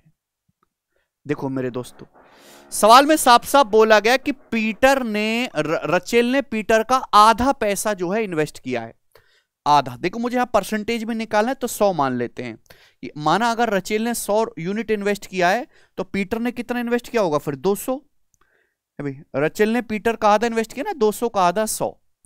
अब भैया यहां पे पीटर को ब्याज मिल रहा है 10% इंटरेस्ट पर एनम का, जो कि सिंपल इंटरेस्ट है 2 साल के लिए। तो पीटर को 1 साल में 10% सिंपल इंटरेस्ट है, तो 2 साल में कितना मिलेगा? 20%। अभी अब 200 का 20% कितना होता है? 40% भैया, 40। पीटर को सिंपल इंटरेस्ट मिल जाएगा, रचेल को मिलेगा कंपाउंड इंटरेस्ट। रचेल ने पैसा इन्वेस्ट किया इस एक स्कीम में जो 10% का इंटरेस्ट देती है, जो कि एनुअली कंपाउंड होता है। लेकिन रचेल ने अपना पैसा 3 साल के इन्वेस्ट किया, 3 इयर्स के लिए। लाइन ध्यान देने वाली है। तो 10% ब्याज की दर है, 3 साल में कितना कंपाउंड इंटरेस्ट मिलेगा? 10 10 10 का सक्सेसिव, दुनिया जानती है 10 तो सबसे प्यारा डाटा है। 33.1%, 33.1%। तो 100 का 33.1% होगा 33.1। आप बोलोगे हाँ जी सर बिल्कुल सही। अब दोनों के ब्याज का डिफरेंस कितना है मेरे प्यारे भी? डिफरेंस देखो, 40 का और 33.1 का डिफरेंस कितना आएगा मेरे दोस्तों? यहां से आपका 6.9, 6.9 यूनिट। इसी की वैल्यू सवाल में 897 रुपीज दी हुई है, इसी की वैल्यू। ठीक है जी। और आपसे पूछा है रचेल द्वारा इन्वेस्टेड अमाउंट, 100 यूनिट की वैल्यू पूछी, 100 यूनिट की। बस बात खत्म। भाई यहां से दशमलव हटाएंगे तो यहां 0 आ जाएगा। इससे जाएगा मेरे दोस्तों 23 से तो जाना ही चाहिए भैया। अभी 69 से भी काट सकते, 69 कम 69 बचेगा 20। अब 207, 207 कितनी बार जाएगा? 3 बार जाएगा मेरे दोस्तों। देखिए 1 यूनिट की वैल्यू आ गई मेरे दोस्तों यहां से 130 रुपीज, 1 यूनिट की वैल्यू। रचेल ने पैसा इन्वेस्ट किया 100 यूनिट, तो 100 यूनिट की वैल्यू आ गई 13,000 रुपए। तो रचेल ने 13,000 रुपए जो है इन्वेस्ट किया है। बी ऑप्शन ही सवाल का आंसर हो जाएगा। ठीक है भाई, 897 जो है आपका 3 से भी कट रहा है और 23 से तो कटेगा कटेगा, क्योंकि 69 में 23 प्राइम नंबर है। ठीक है ना। कैसे पता लगा कटेगा? ऐसे पता लगाते भाई कि आंसर देखो पूरे पूरे आ रहे हैं। अब 23 कटेगा नहीं तो प्राइम नंबर बचा रहेगा, सॉल्यूशन कैसे होगा? होगा ही नहीं, इसलिए 23 से भी कट रहा है, 3 से भी पूरा पूरा जाएगा। आगे चलते हैं, सवाल नंबर 23। सीपीयू 2023 जबरदस्त जबरदस्त मैं आपको क्वेश्चन कंपाइल कर रहा हूं, जबरदस्त। ठीक है ना। और आपको पूरा फायदा मिलेगा 500 सवाल के बराबर। आपको वीडियो को लाइक करना है, ठीक है ना। और केवल मैंने सीपीओ की नहीं, मैंने एमटीएस के, सीजीएल के, सीएचएसएल के, सीडीएस के, आईसीआर के, सिलेक्शन पोस्ट के, हर एग्जाम के बेस्ट क्वेश्चन सॉल्व करवा रखे हैं इस चैनल पे। एक परिवार 75,000 रुपए कमाता है, जिसमें से 10% की उसकी बचत होती है, ठीक है, out of which 10% is saved. 30% of the expenditure is incurred on education. खर्च का 30% एजुकेशन पे किया जाता है, जबकि 30,375 रुपए हेल्थ पे स्पेंड किए जाते हैं, और रिमेनिंग अमाउंट, बाकी बचा हुआ अमाउंट फूड पे, जो है खाने पे खर्च किया जाता है। कुल इनकम में फूड पर होने वाले खर्च का परसेंटेज क्या है? ओके, आपसे आंसर परसेंटेज में पूछा है कि आउट ऑफ टोटल इनकम में फूड पे कितना % खर्च हुआ है। देखो भाई, सवाल में प्रॉब्लम क्या है कि आपको यहां पे सारी चीजें परसेंटेज में दे रखी हैं, बहुत अच्छी बात है, लेकिन ये जो है मेरे दोस्तों आपको यहां पे दे रखा है रुपए में, तो इसको भी परसेंटेज में कन्वर्ट करना पड़ेगा कि नहीं? तो आप जैसे ही देखो मेरे दोस्तों, एक परिवार की जो इनकम है, आई मतलब इनकम, वो 75,000 रुपए, 75,000, परसेंटेज का एक तरीके का रेशियो है। बेस्ट सॉल्यूशन बता रहा हूं मैं, कोई एग्जैक्ट कैलकुलेशन नहीं करनी। उसने जो हेल्थ पे खर्च किया, वो खर्च किया 30,375 हेल्थ पे, तो आप इसका रेशियो ले लो, आप इसका रेशियो ले लो। रेशियो लेने से क्या होगा, चीजें आसान हो जाएंगी, और देखो रेशियो आसानी से आएगा मेरे प्यारे भाई, ठीक है भाई। अब 75 से कितनी बार जाएगा, 75 चौका 300 होता है, तो ये जाएगा 30,000 मेरे 400 बार, और 75 से 375 जाएगा 5 बार, 405 बार जाएगा, यानी कि 75 से जाएगा 1000 टाइम्स, और ये जाएगा मेरे दोस्तों 75 से 405 बार, क्योंकि 75 चौका 300, 30 आ रहा 400 गया, 375 75 से 5 बार गया 405, फिर 5 से और चला गया ये 200, और ये 5 अट्ठे 40, 5 एकम 5 81, यानी कि 200 रेशियो 81, 200 रेशियो 81 आ गया। यानी कि अगर वो 200 रुपए कमाता है तो हेल्थ पर 81 रुपए खर्च करता है, ये कहने का मतलब हुआ 200 रुपए कमाता है तो हेल्थ पर 81 खर्च करता है, ठीक है, ये पता चल गया मुझे। यहां तक किसी बालक को कोई परेशानी? आप बोलोगे ना सर कोई परेशानी नहीं है। 200 कमाता है जिसमें से 10% की बचत होती है, तो 200 का 10% कितना होता है, 20 रुपए की वो बचत कर रहा है, यानी कि खर्चा कितना कर रहा है, फिर वो एक्सपेंडिचर कितना कर रहा है। 200 में से 20 बचत कर ली तो खर्चा किया उसने 180, 180 खर्चा किया, 180। अब बोला खर्च का 30% एजुकेशन पे किया उसने, खर्च का जो है 30%, तो 180 का 30% कितना होता है, 180 का 30% हो गया 54, 180 का 30% हो गया मेरे दोस्तों 54। आप बोलोगे हाँ जी सर, कि 54 रुपए खर्च किया है मेरे दोस्तों उसने एजुकेशन पे, और बाकी फूड पे। तो आप मुझे बताओ उसने फूड पे खर्च कितना किया होगा, फूड पे कितना खर्च किया होगा भाई? टोटल मिला के 200 होना चाहिए भाई, 81 तो ये हो गया, 54 आपका ये हो गया मेरे दोस्तों, 81 प्लस 54, ठीक है भाई, कितना हो गया 135, और 20 ये हो गया मेरे दोस्तों आपका 155, यानी कि 155 हो गया सारा, तो बचा यानी कि 45, तो 45 उसने खर्च किया है मेरे दोस्तों फूड पर 45 खर्च किया है। समझ में आई बात भाई? टोटल इनकम 200 है, सब जोड़ जाड़ के 200 आना चाहिए ना। हेल्थ पे खर्च किया 81 रुपए, बचत की है 20 की, एजुकेशन पे खर्च किया 54 रुपए, तो 81 प्लस 54 प्लस 200 आ गया 155, तो 200 में से 155 घटाएंगे, फूड पर 45 रुपए खर्च किया फूड पर आउट ऑफ 200, ठीक है ना। टोटल इनकम 200, इनकम का परसेंटेज पूछा ना कि इनकम का कितना % खर्च किया खाने पे, तो 200 में से 45 खर्च किया, परसेंटेज में हो गया 22.5%। 200 का 22% 45 होता है, सी ऑप्शन सवाल का आंसर हो जाएगा। अच्छा सवाल है, इस तरीके से करोगे तो कैलकुलेशन कम रहेगी मेरे दोस्तों, और जल्दी आंसर भी आएगा। यस, सवाल नंबर है स्टूडेंट्स आपके सामने 24। हाँ, ये वाला क्वेश्चन भी मुझे बड़ी खुशी हुई जब मैं सवाल देख रहा था, क्योंकि ऐसा ही सवाल सीजीएल के 2023 के प्री में भी आया, बिल्कुल सेम लैंग्वेज, ठीक है भाई, बस यहां पर 36 की जगह कुछ और था, बस इतना ही चेंज था, ठीक है ना। हालांकि वहां डाटा बहुत आसान हो गया था। चलिए इसे देखते हैं, इसमें क्या है। A and B are equally efficient, A और बी की एफिशिएंसी इक्वल है, and each can individually complete a piece of work in 36 days, और हर आदमी जो है इंडिविजुअली व्यक्तिगत रूप से काम 36 दिन में पूरा कर सकता है आदमी अकेले। ए और बी ने इस पर काम करना शुरू किया, लेकिन ए ने हर 5 दिन काम के बाद 1 दिन की छुट्टी ली। ए हर 5 दिन के बाद 1 दिन की छुट्टी लेता है, जबकि बी हर 7 दिन काम के बाद 1 दिन की छुट्टी मार लेता है। दोनों ने 1 जुलाई 2021 को काम शुरू किया है, तो काम किस तारीख को पूरा हुआ? ये आपसे पूछा, एग्जैक्ट नहीं पूछा कि काम कब पूरा होगा, ये पूछा काम किस तारीख को पूरा होगा। देखो दोनों की जो एफिशिएंसी है मेरे प्यारे भी, लाइन जो इंपॉर्टेंट लाइन है कि दोनों की एफिशिएंसी सेम है, ठीक है। यदि कोई भी छुट्टी नहीं लेता है तो काम को जो है हर आदमी 36 दिन में पूरा कर सकता है, ए बी और बी बी। तो भैया मैंने ये मान लिया कि टोटल वर्क जो है वो 36 है, हर आदमी की एफिशिएंसी सेम है और हर आदमी जो अकेले 36 दिन में काम पूरा कर सकता है, टोटल वर्क 36 है। तो ईच आदमी की एफिशिएंसी कितनी आ जाएगी मेरे दोस्तों? 1 आ जाएगी, 1। भाई 36 यूनिट काम 36 दिन में करेंगे तो एक दिन में कितना काम करते हैं? 1 यूनिट। तो ए और बी की एफिशिएंसी क्या है? 1 1। लेकिन प्रॉब्लम क्या है?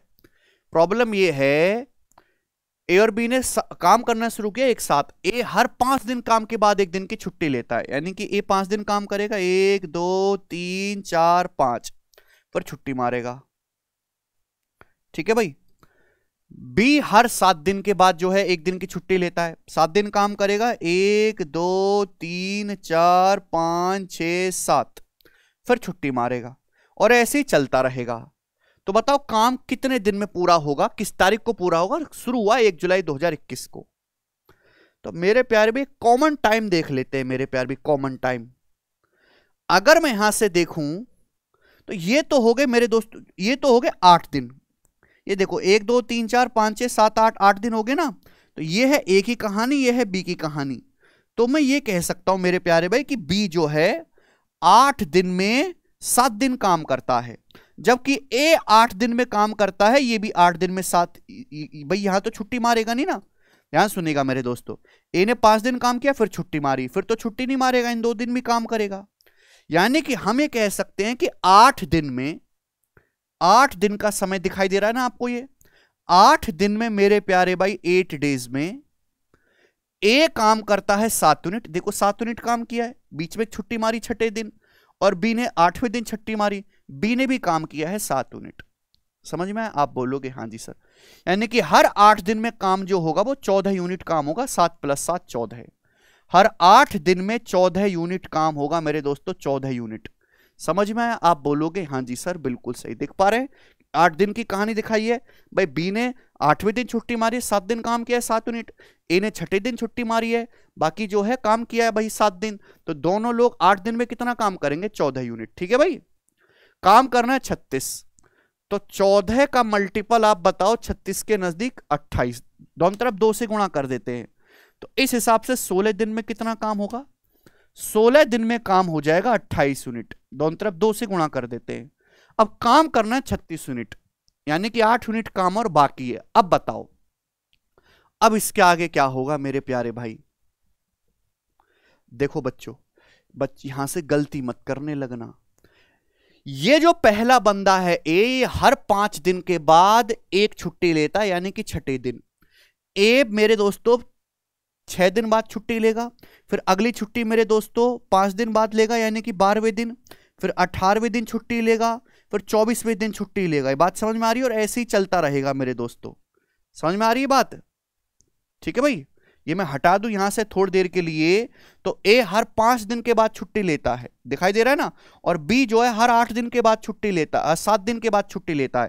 यानी कि ए 5 दिन काम करेगा, फिर 6ठे दिन गायब रहेगा, फिर 5 दिन काम करेगा, फिर 12वें दिन गायब रहेगा, फिर 5 दिन काम करेगा, फिर 18वें दिन गायब रहेगा, फिर 5 दिन काम करेगा, फिर जो है 24वें दिन गायब रहेगा। ऐसे छुट्टी मारता रहेगा मेरे प्यारे भाई। जबकि बी जो हर 7 दिन के बाद छुट्टी लेता है, 7 दिन काम करेगा, फिर 8वें दिन छुट्टी मारेगा, फिर उसके 8 दिन बाद 16 दिन पे छुट्टी मारेगा, फिर उसके 8 दिन बाद 24 दिन पे छुट्टी मारेगा, फिर उसके 8 दिन के बाद 32 दिन पे छुट्टी मारेगा। ऐसे ही चलता रहेगा। देखो 16 दिन तक तो 28 यूनिट काम हो चुका है, 16 दिन तक तो 28 यूनिट काम हो चुका है। अब आएगा अगला दिन, अगला आएगा मेरे दोस्तों 17वां दिन, नेक्स्ट दिन आएगा, नेक्स्ट दिन। अब 17वें दिन तो कोई छुट्टी नहीं मार रहा ना भाई, ये तो 12वें दिन छुट्टी मारता है, 16वें दिन, 17वें दिन तो कोई छुट्टी नहीं मार रहा मेरे प्यारे भाई। जब 17वें दिन कोई छुट्टी नहीं मार रहा तो ए और बी दोनों काम करेंगे 2 यूनिट। 17वें दिन ए और बी दोनों काम करेंगे मेरे प्यारे भी, ए भी काम करेगा बी भी काम करेगा, 2 यूनिट काम होगा। अब आ गया 18वां दिन। 18वां दिन ए छुट्टी मार गया मेरे दोस्तों, देखो 18वां दिन, यानी कि जो 18वां दिन होगा मेरे दोस्तों उसमें ए छुट्टी मार गया तो एक बी काम करेगा, बी काम करेगा 1 यूनिट। समझ में आया? फिर अगला आएगा 19वां दिन। 19वें दिन में मेरे प्यारे भाई क्या होगा, कोई छुट्टी नहीं मार रहा, काम होगा 2 यूनिट मेरे प्यारे भाई, 2 यूनिट काम होगा। फिर आया 20वां दिन। 20वें दिन भी कोई छुट्टी नहीं मार रहा मेरे दोस्तों, अगला दिन आएगा 20वां दिन, कोई छुट्टी नहीं मार रहा, 2 यूनिट काम होगा। फिर आएगा 21वां दिन। 21वें दिन भी मेरे दोस्तों कोई छुट्टी नहीं मार रहा मेरे दोस्तों, 21वें दिन भी कोई छुट्टी नहीं मार रहा, 2 यूनिट काम होगा। काम हो कितना गया 28 और 2 ये 28, 3 31 और आपका 6 37, यानी कि मेरे दोस्तों 21 दिन हो चुके हैं और 21 दिन में मेरे दोस्तों आपका 37 यूनिट काम हो चुका है, यानी कि काम 21वें दिन पूरा हो जाएगा। 21 दिन पूरा होने पर 37 यूनिट काम हो चुका है, यानी कि काम 21वें दिन में ही 36 यूनिट हो जाएगा, यानी कि 21 जुलाई 2021 को ही आपका काम पूरा हो जाएगा। C option.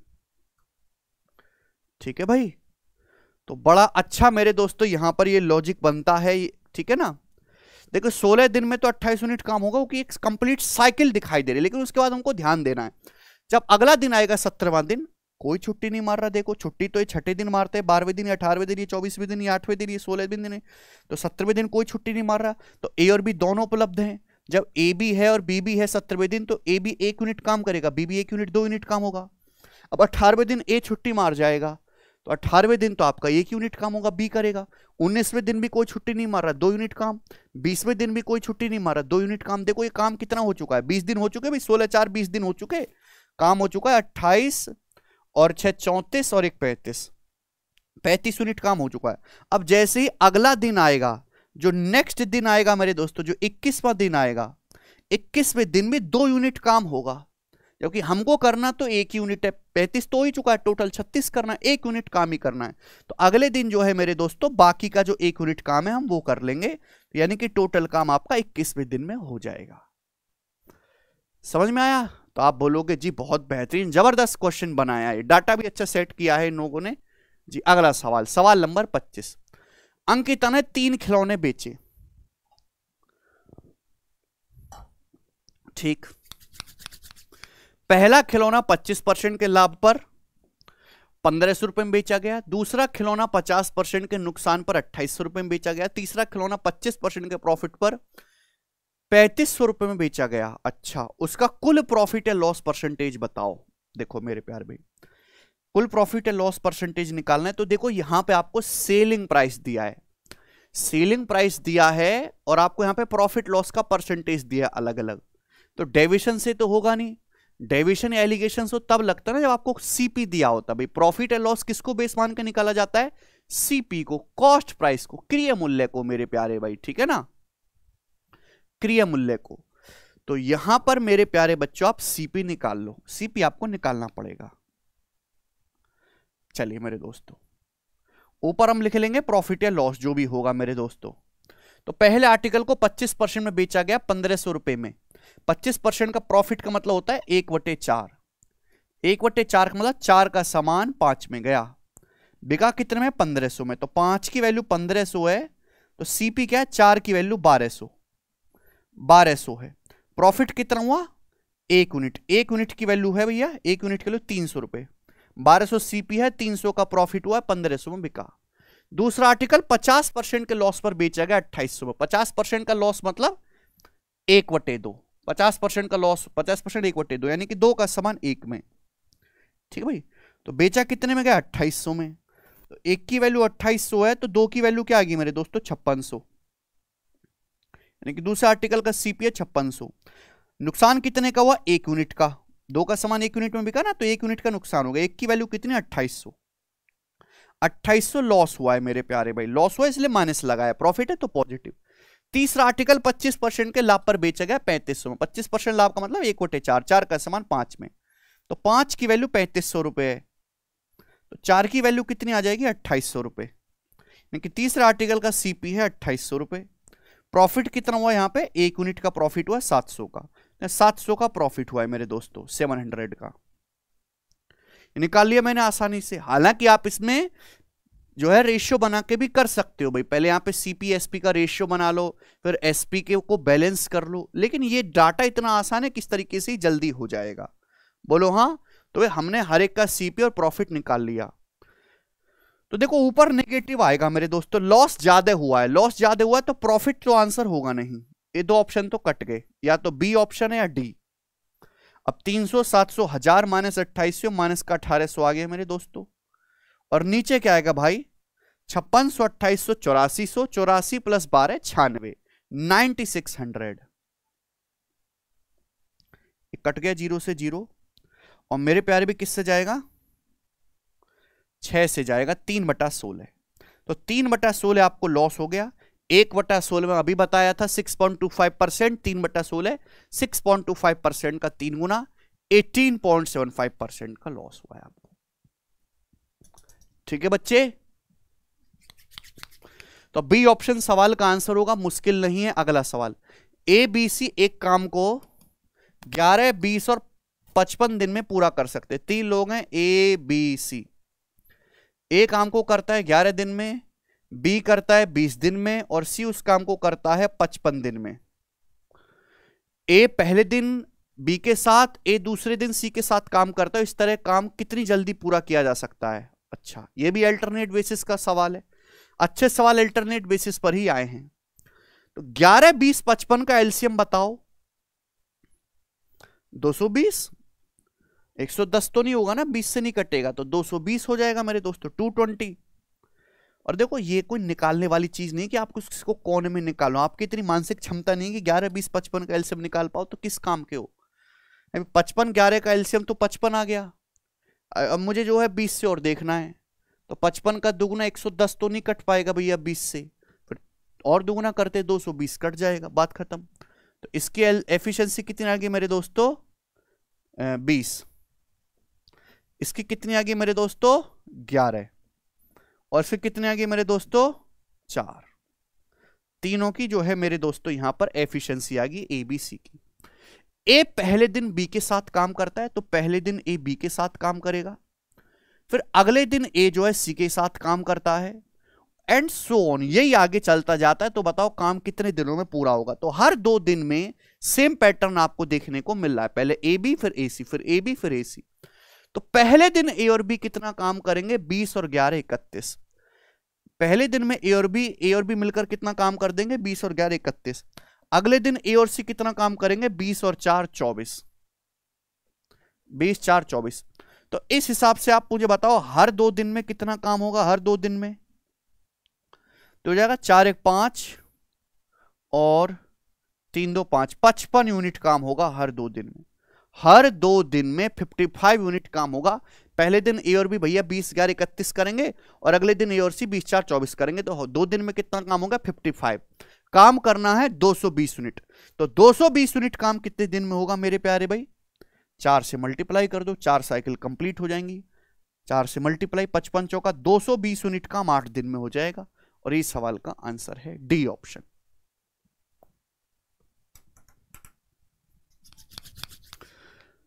आठ दिन में 220 यूनिट काम कंप्लीट हो जाएगा। ठीक है जी, कोई परेशानी नहीं इस सवाल में। नेक्स्ट, एक टेबल को 1596 में बेचने पर आरव को 24% का लॉस होता है। 24% का प्रॉफिट कमाने के लिए किस कीमत पर बेचना चाहिए। 24% प्रॉफिट कमा रहे हो तो 124% में बेचोगे। 124 मतलब 31 का मल्टीपल आएगा आंसर, ये भी देख सकते हैं।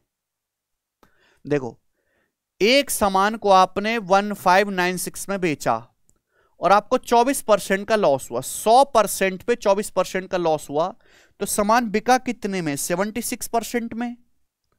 तो 76% की वैल्यू है, 1% की वैल्यू आएगी, 1% का मान आ गया 1% का। ठीक है भाई, आपसे पूछा 24% प्रॉफिट कमाने के लिए किसने दाम पर बेचना चाहिए। 24% प्रॉफिट कमाना है 100% के सीपी पे, तो 124% में बेचना पड़ेगा। 1% की वैल्यू है, 124% की वैल्यू पूछे तो मल्टीप्लाई बाई 124 रुपए।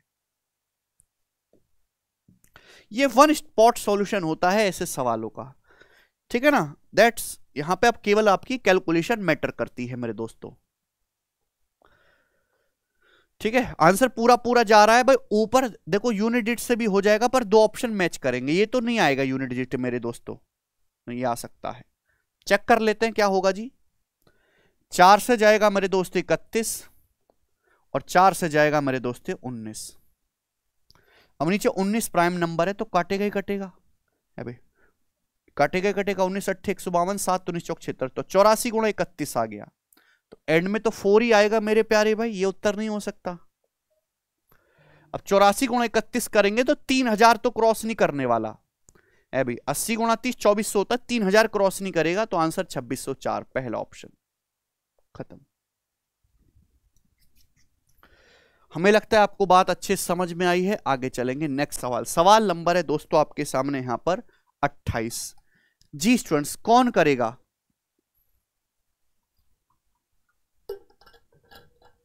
बोलो।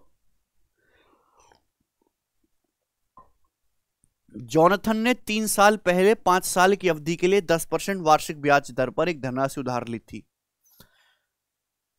जॉनथन ने 3 साल पहले पैसा उधार लिया था 5 साल के टाइम पीरियड के लिए 10% के ब्याज की दर पर। अवधि के अंत में यानी कि 5 साल के एंड में भुगतान की जाने वाली राशि 1,61,51 रुपए थी। हालांकि पहले भुगतान करने पर कोई जुर्माना नहीं है और जोनाथन को अब कुछ बोनस भुगतान मिला है जिससे उसने अपना कर्ज चुकाने का फैसला किया। तो जोनाथन को कर्ज चुकाने के लिए अब कितना भुगतान करना होगा? देखो सवाल बहुत बहुत ज्यादा आसान है, ये रहा आंसर, बी ऑप्शन। आप कहोगे सर ऐसे कैसे, तो चीटिंग है बेटा, चीटिंग नहीं है। सवाल सॉल्व करते करते ना डाटा दिमाग में बैठ चुके हैं, 10 के 11 के 20 के, इनके साथ खेलना शुरू कर दिया है। तो आप प्रैक्टिस करोगे तो आप भी खेलना शुरू करोगे, वाकई में इतना टाइम लगेगा सवाल को करने में। एक लड़का है जोनाथन, उसने पैसा उधार लिया 3 साल पहले 5 साल के लिए। ये पैसा उधार लेके आ गया मेरे दोस्तों, जो भी आपका पी रुपये उधार लेके आ गया वो 5 साल के लिए 3 साल पहले उधार लिया था, यानी कि अभी 3 ही साल बीते हैं, अभी 3 ही साल बीते हैं मेरे प्यारे भाई, 3 साल आपके बीते हैं। 3 साल पहले उधार लिया था, पैसा उधार लिया था 5 साल के लिए, और 5 साल के एंड में उसे कितना पैसा चुकाना था? 1,61,51 रुपए चुकाना है 5 साल के एंड में, यानी कि 5 साल बाद अमाउंट है। 5 साल बाद कितना अमाउंट चुकाना है? 1,61,51 रुपए 5 साल के एंड में आपको चुकाना है। बात समझ में आई? अवधि के अंत में, अवधि कितनी है? 5 साल की अवधि। हालांकि पहले पैसा चुकाने पर कोई जुर्माना नहीं है, तो जोनाथन को कुछ बोनस मिल गया भाई कहीं से, तो अब उनसे चौका कर्जा, उसने सोचा कर्जा निपटाई लेते हैं। तो बताओ कितना पैसा चुकाना पड़ेगा? पैसा उधार लिया था आज से 3 साल पहले, अभी 3 साल ही बीते हैं, 5 साल के लिए पैसा उधार मांग के लाया था, 5 साल बाद कितना चुकाना है? 1,61,51 रुपए। लेकिन अभी अगर चुकाना हो टाइम से पहले, यानी कि तीसरे साल के एंड में ही चुकाना हो, तो कितना पैसा देना पड़ेगा, यह सवाल है। ब्याज की दर कितनी है? 10%, 1/10। ब्याज की दर 1/10 है तो मल्टीप्लाइंग फैक्टर क्या आएगा? 11/10।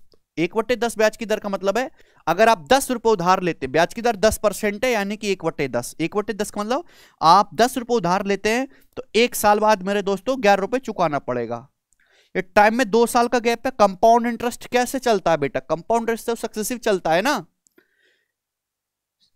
यहां 3 साल और 5 साल के बीच में 2 साल का गैप है, यानी कि अगर आप 10 का स्क्वायर, आज आप 100 रुपए उधार लोगे तो 121 चुकाना पड़ेगा। अगर 3 साल बाद मेरे दोस्तों आपका कर्जा 100 है तो 5 साल में 121 चुकाना होगा मेरे प्यारे भाई, ये मतलब है 3 साल बाद 100 रुपए कर्जा उतार के फंड नहीं बढ़ जाएगा, 5 साल बाद चुकाना होगा 121। ये 3 साल बाद और 5 साल के बीच अमाउंट का रेशियो आ गया। आपसे 121 की वैल्यू दी है और 100 की वैल्यू पूछी है मेरे दोस्तों, बस ये क्वेश्चन है। एंड में क्या आएगा मेरे दोस्तों? 1 आएगा एंड में। भाई यहां पे देखो हर ऑप्शन के एंड में डबल जीरो है, यानी कि तो पूरा पूरा जा रहा है, डेसिमल का कोई चक्कर नहीं है। अब 1 से तो एक ही बार कटेगा ना, यानी कि ये आएगा बी ऑप्शन, 133100। वैसे भी हम जानते हैं 100, 121, 13 से 31, फिर 14641, फिर 161051, ये कहानी चलती है मेरे दोस्तों। कंपाउंड इंटरेस्ट में बहुत फेमस डाटा है कि अगर आज आपके पास 100 हैं तो एक साल बाद आपको 100, अगर एक साल बाद मेरे दोस्तों आपको 110 चुकाना पड़ेगा, फिर 121 चुकाना पड़ेगा आपका प्रिंसिपल अगर 100 है, ठीक है ना। फिर आपको 1331.4 चुकाना, 1331.1, फिर आपको 146.41 चुकाना, फिर आपका हो जाएगा 161.051। ये होता है मेरे दोस्तों कहानी, ठीक है ना। 1.1 से लगातार गुणा होती जाती है। आपको इसकी वैल्यू दी है और आपसे ये वैल्यू पूछी है, तो इट्स अ सिंपल डाटा जो दिमाग में पहले फिट होना चाहिए। 10 सबसे ज्यादा आने वाला रेट है पेपर में, इसकी सारी कहानी याद कर लोगे तो समय बचेगा। आगे चलते हैं। 3 उम्मीदवारों ने एक चुनाव लड़ा, उन्हें क्रमशः 1136, 7636, 11628 वोट मिले। विजयी उम्मीदवार को कुल वोटों का कितना % मिला जीतने वाले को? देखिए सवाल बहुत आसान है बट फ्रेश क्वेश्चन है, ठीक है ना। 3 उम्मीदवारों ने चुनाव लड़ा, इतने इतने वोट मिले, तो विजयी उम्मीदवार को कुल वोट का कितना % मिला? भाई ये विजयी हुआ है, ये सबसे ज्यादा इसको मिले 11628। जीतने वाले को 11628 वोट मिले। टोटल वोट का कितना % मिला है मेरे प्यारे भाई? टोटल वोट निकालो आप, तो टोटल है भाई, इन सबको जोड़ लो टोटल। तो 11 7 18 19, 19 हो गया मेरे दोस्तों 19,000। 11 7 18 19,000। अब 136 और 636, 772। 772 में 628 जोड़ते हैं तो 1300, और 72 2800 1400। तो 19,000 में हम 1400 जोड़ेंगे 20,400। तो टोटल वोट है 20,400, उसमें से 11,628 जीतने वाले को मिले। परसेंटेज में कितना? देखो ब्रेक करके जोड़ा है, पहले 11,000, 7,000, 1,000, फिर 136, 636 और 628 ऐसे जोड़ोगे। ऐसा नहीं 8 6 14 6 20 0 हासिल 2, पगला जाओगे। देखो ऑप्शंस काफी दूर दूर है तो मैं तो मजाक बनाऊंगा भाई। पहला ऑप्शन आंसर है। कैसे?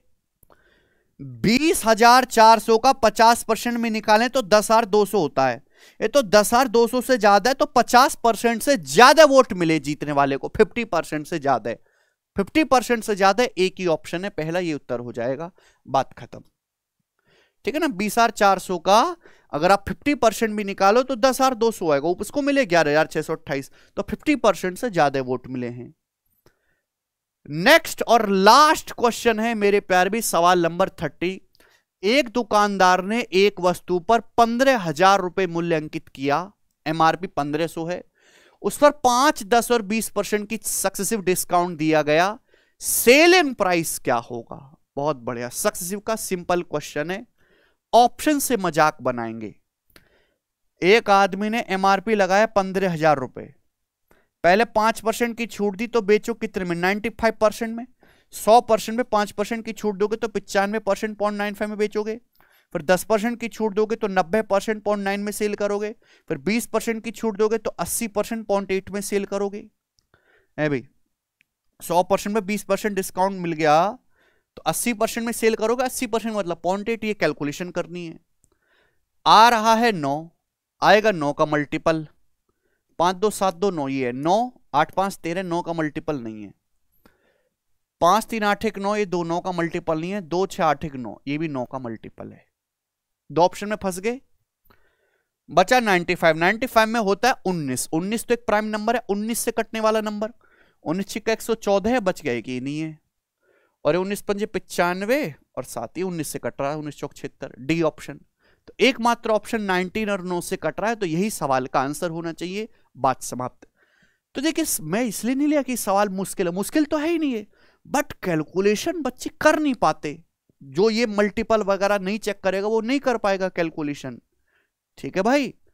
चलिए, तो ये थे मेरे दोस्तों सीपीओ के बेस्ट 30 क्वेश्चंस जो मैंने आपको कराए। हाँ, एक सवाल और है हल्का सा 31वां, इसको मैं आपको छोड़ रहा हूं कमेंट सेक्शन में। मुझे हर एक बच्चा इस सवाल का आंसर करके बताएगा कि सर इसका आंसर ये है।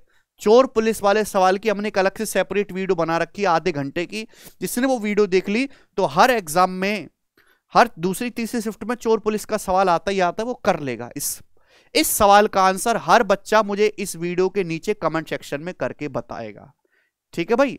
तो कंप्लीट डेडिकेटेड वीडियो थी सीपीओ के बेस्ट सवालों को लेके। अब तो आपका कोई जो है गिला शिकवा नहीं हमसे, हमने सीपीयू के बेस्ट एडवांस करवा दिया, अर्थमेटिक करवा दिया।